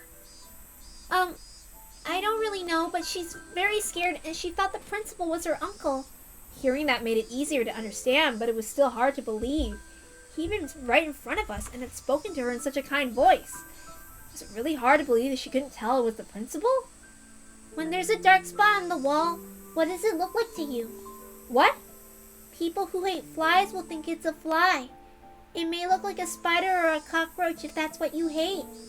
People tend to sense something they don't like when they can't really tell what that something is. She thought of her uncle when she heard the principal's footsteps. But she was still scared even after he showed up. The illness Sadako has prevents her from correcting those misassumptions easily. What does she mean, illness? I tried to ask Rika, but Sadako was becoming even more frightened. Rika held her hand gently and tried to calm her down. Rena tapped my shoulder. She was indicating to me that we should leave Rika and Sadako alone in the room. I agreed with her. Sadako was in tremendous shock. We're going back to the classroom for now. Yes, please do. Rena and I left the nurse's office. My classmates were still asking Chie about Sadako's condition. As soon as they saw me, they ran over and asked how she was. Let's leave it up to Rika for now. Sadako's very frightened. Please don't do anything to make her afraid. She'll only get more scared if we continue to make this much noise. Let's go back to the classroom. Coach will be here soon and he'll take care of her. You called him, right, Nichan? Yeah. He'll be here right away. He said to let Rika take care of her, and not to let her out of the nurse's office. Get back to class, everyone. We're going to start homeroom. While the teacher took our attendance, a car arrived on the school premises. Everyone's attention was drawn to it. The people with white gowns came out of the vehicle. Irie ran into the school in a hurry. We were surprised to see 3 people show up. It made us all worried that Sadako was in worse shape than we realized. She felt the same way. She left the class to Mune and hurried to the nurse's office.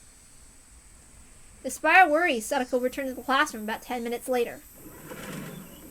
Sadako was still as depressed as she was this morning, but she was no longer in a state of panic. Sadako, are you okay now? I think you should rest some more. I'm sorry for scaring you. I'm fine now. Sadako seemed bothered by the way we were worrying about her. Chie also returned to the classroom. At the same time, I snuck out so I could talk to Irie and his staff. I saw him talking with Rika. Coach, is Sadako really okay? Maibara. Yes, she's fine for now. We should keep an eye on her, though. It was just a little panic attack. She's all good now. Just a little panic attack? Are you sure? You were saying that Sadako has some kind of illness? Well, I should be going. Please call me if anything happens. Coach bowed and left without making any comment. It was like he was avoiding my question about Sadako's condition. KEIICHI, can you promise to keep this a secret? What? Oh, sure. Sadako has been sick since a few years ago. She's been getting treatment for that illness for a long time. It was surprising to hear that. That meant she was already sick when I first met her. I'd never seen any sign of that, though. That disease can't be cured easily, but she can live a normal life as long as she's getting proper treatment and medication. I see. It sounds like it's under control. I had no idea she was sick until you just told me about it. She should just be fine, right? She was hardly in any good condition, so that makes me hesitant to use the word fine. What kind of disease could Sadako have? Based on what I saw earlier, she might have a mental illness rather than a physical one. It might be because of how she was abused in the past. I heard that mental trauma is not easy to cure and it needs medical attention at times. That must be what's going on with her. Sadako has to take 2 shots every day. Since her uncle was bullying her, she forgot to take her shot this morning. You mean Sadako becomes emotionally unstable if she doesn't take those shots? Rika nodded quietly. Really, it was quite a shock. The Sadako I know is energetic and mischievous girl who always bounces around like a super ball. I couldn't believe that she turned into a scared little animal just by forgetting to take a shot. She becomes very afraid if she doesn't get her shots. When something happens suddenly, or when she hears a strange noise or sees something unusual, she feels like she's seeing things that are coming to harm her. So, she thought her uncle came to school when she heard the principal's footsteps. That's right. Once she convinced herself the footsteps belonged to her uncle, that became the truth for her. Even after she saw the principal's face, her mind told her it was her uncle. You said she can't organize information quickly enough. Is that what her illness is all about? I don't even want to know what the disease is called. I feel so bad for her. I had no clue she'd been fighting this condition for so long. That poor girl. KEIICHI, please don't tell Sadako anything about her illness. Why not? I guess I shouldn't ask. It might not be a nice thing to talk to her about her mental illness. I guess that's what she's trying to tell me. She came back to the classroom, but is she okay now? Irie gave her an injection, so she's alright for now. She's seriously sick to the point where she requires a doctor's attention. I realized something in the next moment. Hey, maybe we can have her be hospitalized. We can force her to stay in a hospital even if she refuses. That way we can save her from her uncle. Yes, that's a great idea. Irie suggested that before, but Sadako refused. It's not about her refusing or not. If the doctor tells her to stay... KEIICHI, if Sadako doesn't go back home, her uncle is going to get rid of her Nini's room. What? Sadako feels obligated to protect the Hojo residents until Satoshi comes home. He was taking advantage of her? He was telling her that he'd get rid of Satoshi's room if she didn't stay with him? That's horrible!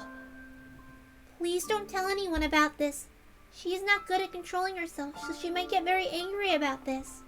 She brought up Shion, but I was also furious about it. I had to calm down, though. I needed everyone's help in order to save Sadako. I couldn't ruin everything by acting foolishly. I had no time to stop. Damn it!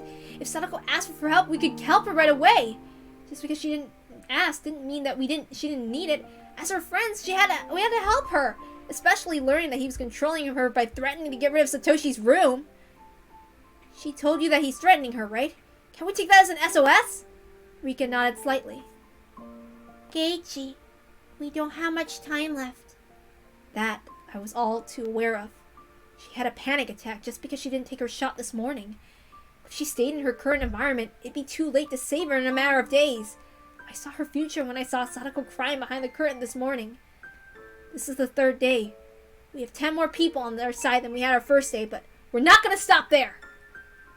KEIICHI, it won't be that easy to save Sadako. I've tried many times before, but never succeeded. Really? You don't remember? But you're different this time.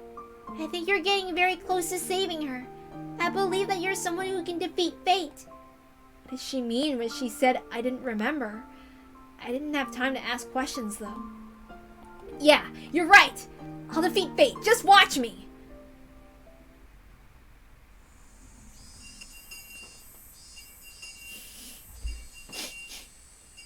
Okay. A huge crowd had formed in front of the library.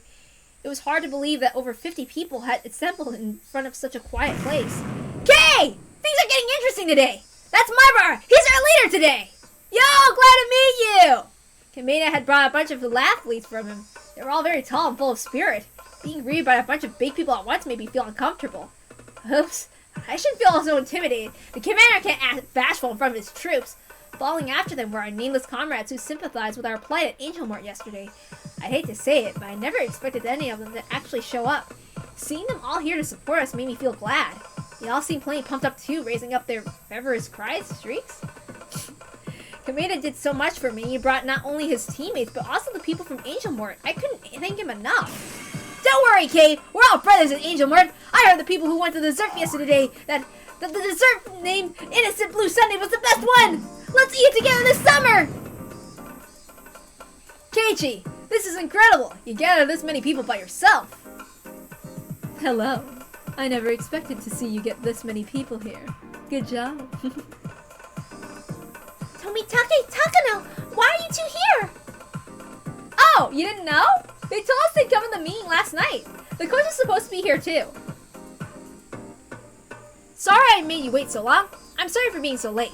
It took me a while to leave the clinic. Wow! Coach, that's amazing! It's amazing! Coach had brought some sashes, headbands, and banners with him. He was so well prepared. The sashes and headbands read Save Sadako Hojo, and the Consolation Center must take action immediately.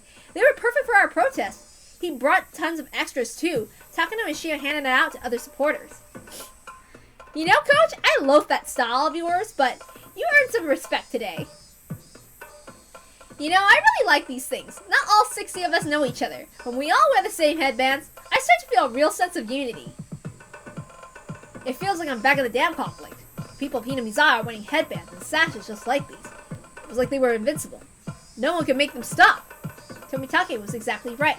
Even the kids from Okinomiya were willing to wear the headbands. It was like we were supporting a baseball team. Here, Rika. It took us a while to get all these made. Irie. I'll do everything I can. I'll do my very best to help us rescue Sadako. Here, these are yours, KEIICHI. It felt like a field trip yesterday, but today is totally different. Yeah, I agree. I figured showing up in greater numbers would intimidate them, but this is way more impact. Plus really are important after all. It's just about time. Call us to attention, Captain. Captain? I'm just the person who set this up. KEIICHI, you need to act more like a leader. Get up there and stand strong. I walked out in front of everyone while Tomitake took pictures. Everyone went quiet and turned their gaze to me. I felt so nervous, but at the same time, I also felt really thrilled to see our comrades here. Thanks for being here today, everyone. As you know, it's been 4 days since my classmate Hojo Sadako was taken by her uncle. How can he claim to be her legal guardian? He used to beat her up, and he neglected her for a whole year so he could live with his lover here in Okinomiya. The child constellation center must urgently take care of this matter and save Sadako from him. However, they're putting her case on hold. They just don't understand how much of an emergency this is. Today we're going to attempt our third appeal, as to get them to save her as soon as possible. For those who saw Sadako at school today, you should all know. She was at her wit's end after only 4 days. We can't leave her in that environment any longer. This is our third attempt. We have so many people on our side, too. Let's let them know how important this is. We're not going to neglect our friend. Amazing. This really is the return of the dam conflict. Maibara wasn't even living here when that happened. This is quite interesting. There must be something about this village that brings people together. That's just the culture here, I think. Something like this happening was inevitable. I come here from the city where neighbors don't even know each other's faces. I'm a little jealous. That's a bit rich coming from someone who keeps complaining about the lack of trains. All units prepare for assault! Give us the order to lay our lives today down, your delicacy! Let's try that again. All units prepare for assault! Give us your order to lay down our lives today, your excellency! Press our demands! Rescue the target! Everyone follow Kei's command! Yeah! Oh my god! Everyone had that much vigor before we even entered the building. They had to heard what was going on outside. In fact, panic-looking people were staring at us out the windows. Well, here goes nothing. Irie pushed me forward, and I took the first step of our third attempt with a weight of 60 people on my shoulders. We went through the automatic doors and slowly crossed 20 meters to the counter. How will they take this? The first day was just counselor. Today was a manager. They will get the guy in charge today? I don't know. But I'm sure they'll understand how much we care about her. Hello. How may I help you today? Same as yesterday. We're here to make the appeal for immediate action on behalf of Hojo Sadako. At the far end of the office, I saw the manager from yesterday talking to a guy sitting behind an important-looking desk. I could tell he was intimidated to see so many people. Shion says this was the day we finally closed the deal, but I couldn't be that optimistic yet. To be honest, our current numbers were probably the maximum number of people I could get. So what could we do if things didn't work out today? I put up a brave front. Internally, I was nearly cracking with anxiety. But looking at the hopeful, encouraging expression on Rena's face as she walked beside me helped disperse those timid feelings. And it might hold the very same worries inside her heart. Everyone must be wondering if we can really save Sadako or not. But today, we were supporting each other by hiding those worries. That was unmistakably our team's strong point. We could never have gathered so much energy and strength if we were alone. That power can only be created when people work together. It takes forever for a drop of water to wear away one rock, but a tsunami can break into pieces in a second. The manager approached the counter. He started speaking to me, saying that as the meeting room wasn't open today, he couldn't let us all in one room. However, the head of the office was willing to see us so we could use the reception area in front of his desk. Since the room was so small, however, he asked us to choose 3 representatives to come inside. I'm truly sorry. We hope you understand this out of concern for our visitors and show that you're willing to cooperate. We're here with all these people and there were only like 3 of us inside? I wanted to refuse their offer, but Mio told me to take it. If we occupy the office with our numbers, they could follow us for obstructing their business. I think they're intimidated enough. The head of the office is willing to talk with you today. I think that's the best treatment you can get from them. They're all shaking like scaredy cats. Meow, meow! Still, it's quite a lie that the meeting room isn't available today. I think so too, but Nichan's right. I think they're intimidated enough. The head of the office is the top of the whole organization. If he's willing to talk to us, we might have to compromise as well. If we refuse to see him, that will go on the record. We don't want them to be able to claim that we refuse to talk to him. I think we should make it clear that we're here to make a conversation. It was good to get suggestions from so many different people. If it was only me, I would have just gotten pissed off and left. That was probably not the best idea. Once again, I felt how important it was that we were a team. I understand. 3 of us will go talk to him then. But who should it be? KEIICHI, you have to go. Other than you, I think Coach and Michan would be the best choice. If the head of the office recognizes me, they'll think this is the Sonozaki family's doing. I can't let him think that, since my family has nothing to do with this case. I'm really sorry, but it's just a circumstances again. Saving Sadako's our fight. That has nothing to do with this anyway. How about you, Rena? You should go and talk with them. I don't mind, but how about you, Rika? Me? As Sadako's best friend, I think you should be a representative. Rika is a quiet girl. It'd be hard for them to understand what she's thinking. However, she's Sadako's best friend. She's been living with her for the past year as if they were family.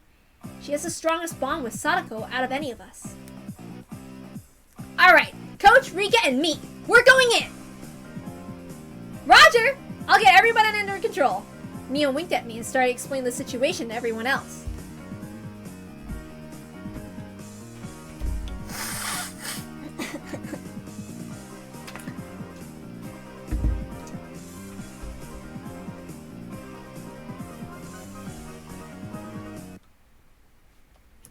I never thought I'd be chosen as one of the representatives.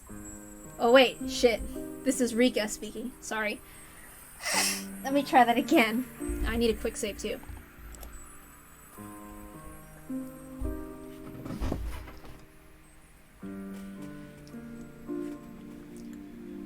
I never thought I'd be chosen as one of the representatives. I'm not a very good speaker, so really, Rena or Shion should have been picked instead of me.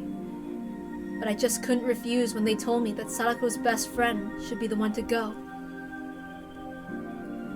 They told us to sit on the couch inside the visitor's room. The counselor, the manager, and the head of the office were there. The way they treated us was improving every time we came. I didn't know if today's appeal would change anything, but I was starting to feel the direction of fate shift little by little. What do you think, Rika? Things have changed dramatically in only a few days. I have no idea what will happen next. Hanyu appeared beside me. It had been a while since she showed up. Hanyu was assuming he still wouldn't be able to save Sadako in this world either. She always felt it was best to just watch what happened without hoping for a positive change. I'd been hurt so many times after being betrayed while hoping for change. Surely this wasn't good for my soul. I've been beaten down over and over again. It's better to be quiet and do nothing. It's better to not expect change. That way if something bad happens, I won't feel pain. My fate was already a dead end. But is that really true? I did my best in many of my previous lives. However, I had always acted alone. A miracle only happens when everyone combines their efforts. I was starting to feel the depth of what that meant. But even so, that didn't guarantee that we could save Sadako. This is the best chance I had so far, certainly. But that still didn't prove anything. I couldn't call it a miracle just yet. A miracle is something far more dramatic. So this wasn't a miracle. It wasn't a miracle just yet. There is still someone else who needed to reach out for this to become a miracle. Everyone has been working so hard. They truly believe they can bring about a miracle. Who amongst them doesn't believe? Isn't there someone who's not reaching out her hand like everyone else is doing? Basically, it's because of Sadako a miracle won't occur. Things won't change unless she starts seeking help herself. I know, but that isn't so easy for her. Everyone is trying to save Sadako, but she's not reaching her hand out in return. Before they even came here, they should have tried persuading her first. You think that we should try to tell her to reach out her hand? Yes, I know that's not an easy thing for her, but it wouldn't be as difficult as waiting for another world as fortunate as this one. In any case, I'm the only one with a key to open her heart. I'm like family to Sadako. I know she thinks the same. I'm not trying to brag or anything. Sadako is like family to me as well. No, my feelings toward her are even deeper than that. It might be only 1 year for Sadako, but I've spent decades with her. You know, I've just realized something. I know why this isn't yet a miracle. Why is that? For a miracle to happen, everyone must come together, but someone is still missing.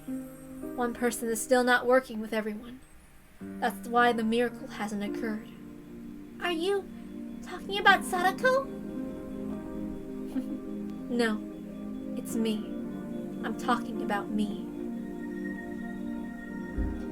I'd just been observing them like a spectator. I've been tired of this internally repeating world and acted like a witch. I'd forgotten the powerful feelings I needed to change fate. In other words, it was like I was supposed to be an actress, but was just sitting back and eating popcorn. I'm not a spectator. I'm one of the people on the stage, and that's why this play was never successful. In the world where Rena took over the school, if I hadn't done anything, KEIICHI would have died in an explosion. Because I got on the stage like I was supposed to, the play didn't end that way. I'm part of this world too. It's such an obvious thing, but I must have forgotten it long ago. I have to open up her heart. I have to set her free from Satoshi. I'm sure someone else can do that too. I have the greatest chance of success. If I don't get up on that stage again, a miracle is never going to happen. Rika, you once did the same thing over and over again and got hurt, remember? Are you going to make the same mistake again? I'm aware of that, but I'll never end up in a world this fortunate again. The cheap resolve to try hard again in the next world will just cause my efforts to reach a dead end somewhere else, far more easily, and in a more hopeless form than it will in this world. This is my last chance. If this world doesn't work out, then I'm going to give up. What? Hanyu looked at me with surprise. For us, the term giving up means a lot more than what it sounds like. It doesn't only mean that I will accept my fate. It means I will accept the dead end waiting for me. In other words, accept my death.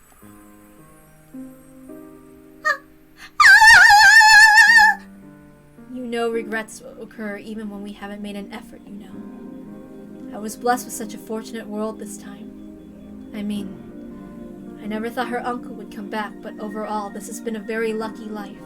And with the wind at our backs, I think I finally unfurled my sails as far as I can. That's why I believe this time will be different. And I also think that if this doesn't work out, nothing will. If that happens, I think I'll be able to finally give up. Don't say that! I'm the only person who can communicate with Hanyu.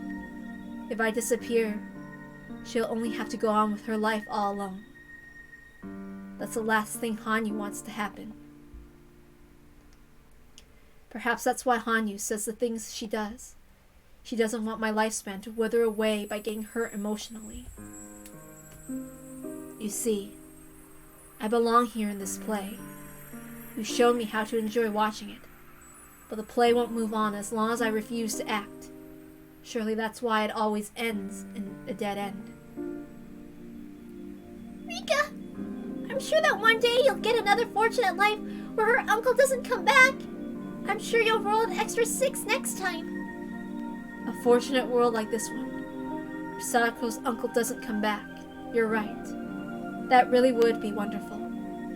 Still, trying to beat my fated death is another issue entirely. That sounds wonderful, but still not guaranteed.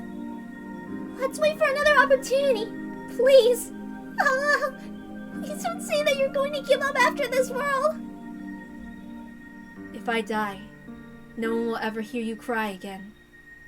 All you'll ever able to do is to make people sense your presence by making noise. Well, I'm heading back to the stage. I'm going to do what I can. You're sick of repeating all of this over and over again, aren't you? I'd rather repeat everything than spend the rest of my life without you.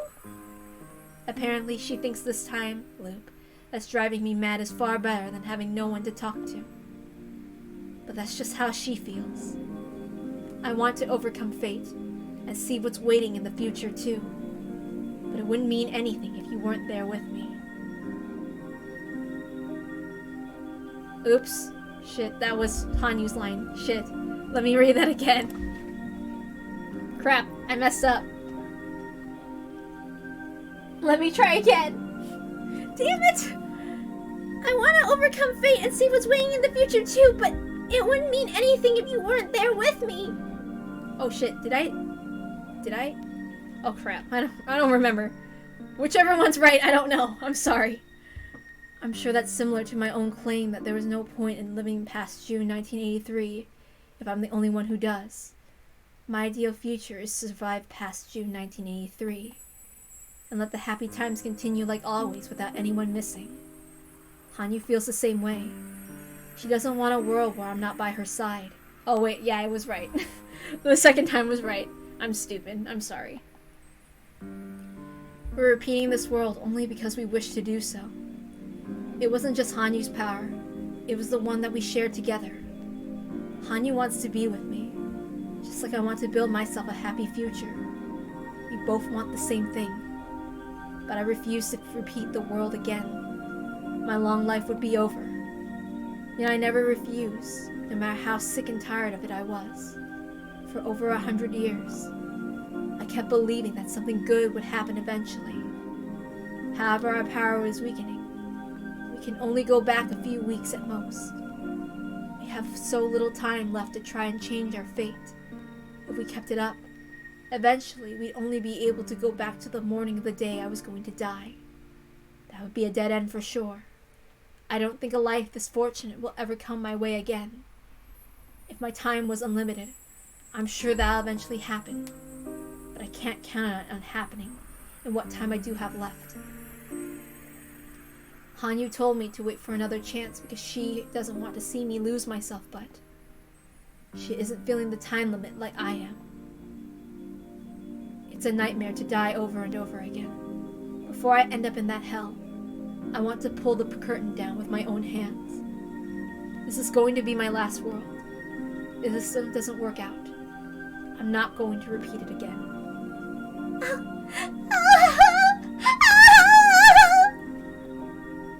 Let me translate what she's trying to say. This world is no different from any other world. You're not going to win, so don't bet on this life. Your lifespan is not as short as you think. You should wait for your next opportunity in this endless June. Stay with me until then. Stay with me and wait for the next chance. That's what you're trying to say, isn't it? Then why don't you just pray for us? Pray that we can persuade the Child Consolation Center and save Sadako. Pray that I can defeat the fate of 1983. If I can overcome this fate, let's do all the things I promised I'd do. Let's eat this year's watermelon while enjoying the evening breeze through the window. What kind of fall are we going to have? How much snow are we getting this winter? Let's enjoy this weather. Let's enjoy all sorts of things we've never seen. Let's watch the next episode of that TV show we like. Let's enjoy our future together. You always said that we were going to work hard until that day came, but it's not fair for you to say that you're going to give up when this life doesn't work out. I'm sorry I couldn't keep that promise. I'm sure that we can overcome this fate. You'll be there with me, Hanyu. Let's look up at the blue sky when that happens. I'm sure the sky of the summer of 1983 is more beautiful than any sky we've ever seen. I'm sure I'm going to make a miracle happen in this world. God didn't design humans so they could redo their lives over and over again like me. People usually only have one chance, yet they can still make miracles happen with effort. They work so hard because they know they'll never have a chance to do it over again. That's why miracles occur. But I can't make one happen with all that if I just give up. I don't need another life. I'm going to make a miracle happen in this one. My friends taught me that. They taught me that miracles can happen when everyone works together. So it's going to happen. We will make it happen. We're going to have a wonderful future in this life. Rika! Hanyu disappeared, sobbing sadly. She was no longer in my sight, but I could still talk to her. Hanyu, we're going to have a bright future in this world. Just trust me. If you would give me your power, it might be easier to make a miracle happen. This is the best possible stage I can hope for. The actors on the stage and the audience before it can help each other. If you wish, you, the audience, can change the story too. I've made my decision. I'm going up on the stage. I'm not going to complain anymore. I'll do my best, just like KEIICHI and my other friends. I'm not going to make any more excuses. I'm not going to wait for another fortunate world. I have to do my best in this one. I'm not talking about my decision to die after this world is over. I'm just saying that people are meant to have only one chance to live. That's why they work so hard. Because I had so many chances to redo my life. I haven't been working hard enough. I was never able to make a miracle happen. In my previous life, Rena took over the school. Because I got in her way, KEIICHI made it in time to stop the explosion. The story changed because I decided to get up on the stage. Perhaps in my other lives before that, I could have changed my situation if I worked hard enough without giving up. But I kept giving up so easily, and eventually lost my interest in those worlds. And so a miracle never happened. A miracle never happened because I was always relying on the fact that I have another chance. Hanyu, I hope you can understand. Please, don't be sad and work hard with me in this world. I couldn't tell if she understood me. I assertively spoke to the officials about how much danger Sadako was in. KEIICHI and Irie also made their appeals from the bottom of their hearts. I had no idea how the Child Consolation Center took what we said so passionately. All I could do was hope and pray.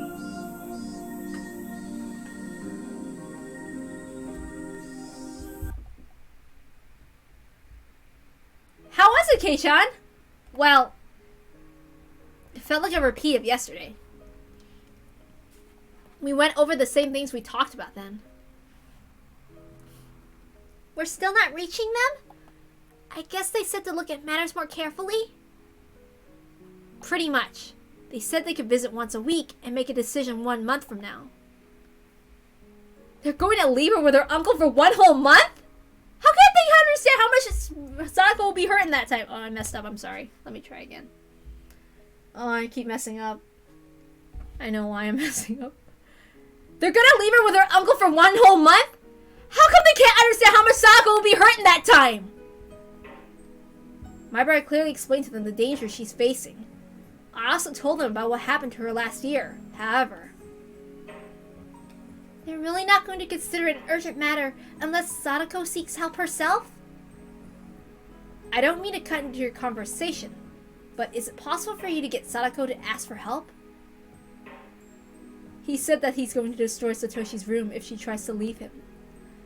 What a horrible thing to say. They're still not changing their minds? Sadako can't even ask for help because she's being taken advantage of! The purpose of the Child Consolation Center is to protect the children. I was starting to get angry the more I thought about it. But as I thought about it some more, I realized they were just trying to do their job. It was just that our opinions differed about the degree of urgency. We told them to save Sadako as soon as possible. They told us that she should be the one asking for help. Is there any way to resolve this? Is there any way to get an SOS from her? We spoke to them about it. It seemed like they were listening closely to us. But it also sounded like they were still not going to take any action. Damn it. When the head of the office showed up, I thought I could change things today, but everything went the same as yesterday, and we still weren't able to persuade them. However, I'm sure we're making progress. It might seem like they were standing our blows at first glance, but they're feeling the same weight behind them. We're not going to give up just because it didn't work out today. We're going to fight until they get off their butts and save Sadako. I told everyone we're going to do this again tomorrow too, but we might get less people next time. This is really annoying. We're working so hard, but this is all we can do? Damn it. We can't give up yet. We might have less people tomorrow, but we're not going to call off our 4th appeal. Even if no one comes, I'm going. I'm not going to give up until they agree to help Sadako. Same here. I'm never going to give up. Thank you, Mion. I'll take whoever comes. I could see you guys from the windows. Those banners must have looked really intimidating to them. I'm glad I stayed up all night to make them. Thank you for the sashes too, Irie. No problem. I wish I could do more than this. I'm going to get more involved. I was about to give up on saving Sadako, but seeing KEIICHI and Irie talking with the head of the office today made me feel motivated. Rika was always watching us from afar. It made me a little happy to see Rika being more active in the whole movement. I wonder what Rika can do. The next time I see Sadako, I'm going to persuade her to seek help. I think I'm the only one who can do that. The same thing was all in our minds. The issue will be resolved the moment Sadako seeks help. But nobody can say that to her, because we all know that she's dealing with the memories of her brother, Sadako. I know how you feel about Satoshi, but this is different. Please ask the Child Constellation Center to help you. As long as you're seeking help, they're ready to save you anytime. Don't be afraid that your uncle is going to destroy Satoshi's room. Please ask for them to save you. Without even knowing Satoshi's face, I could never save that to her. The only person who can ask her to seek help is Rika. She's been living with her for the past year, and she's like family. That's true. I told her today, but she didn't listen to me. It's sad, but the only person who can really talk to Sadako is Rika. I wish I could talk to her too, but I agree. Rika is her best friend. If she can't persuade her, no one can. If we can open Sadako's heart, I'm sure everything will resolve itself. It might be the better approach, rather than going to the Child Constellation Center like this.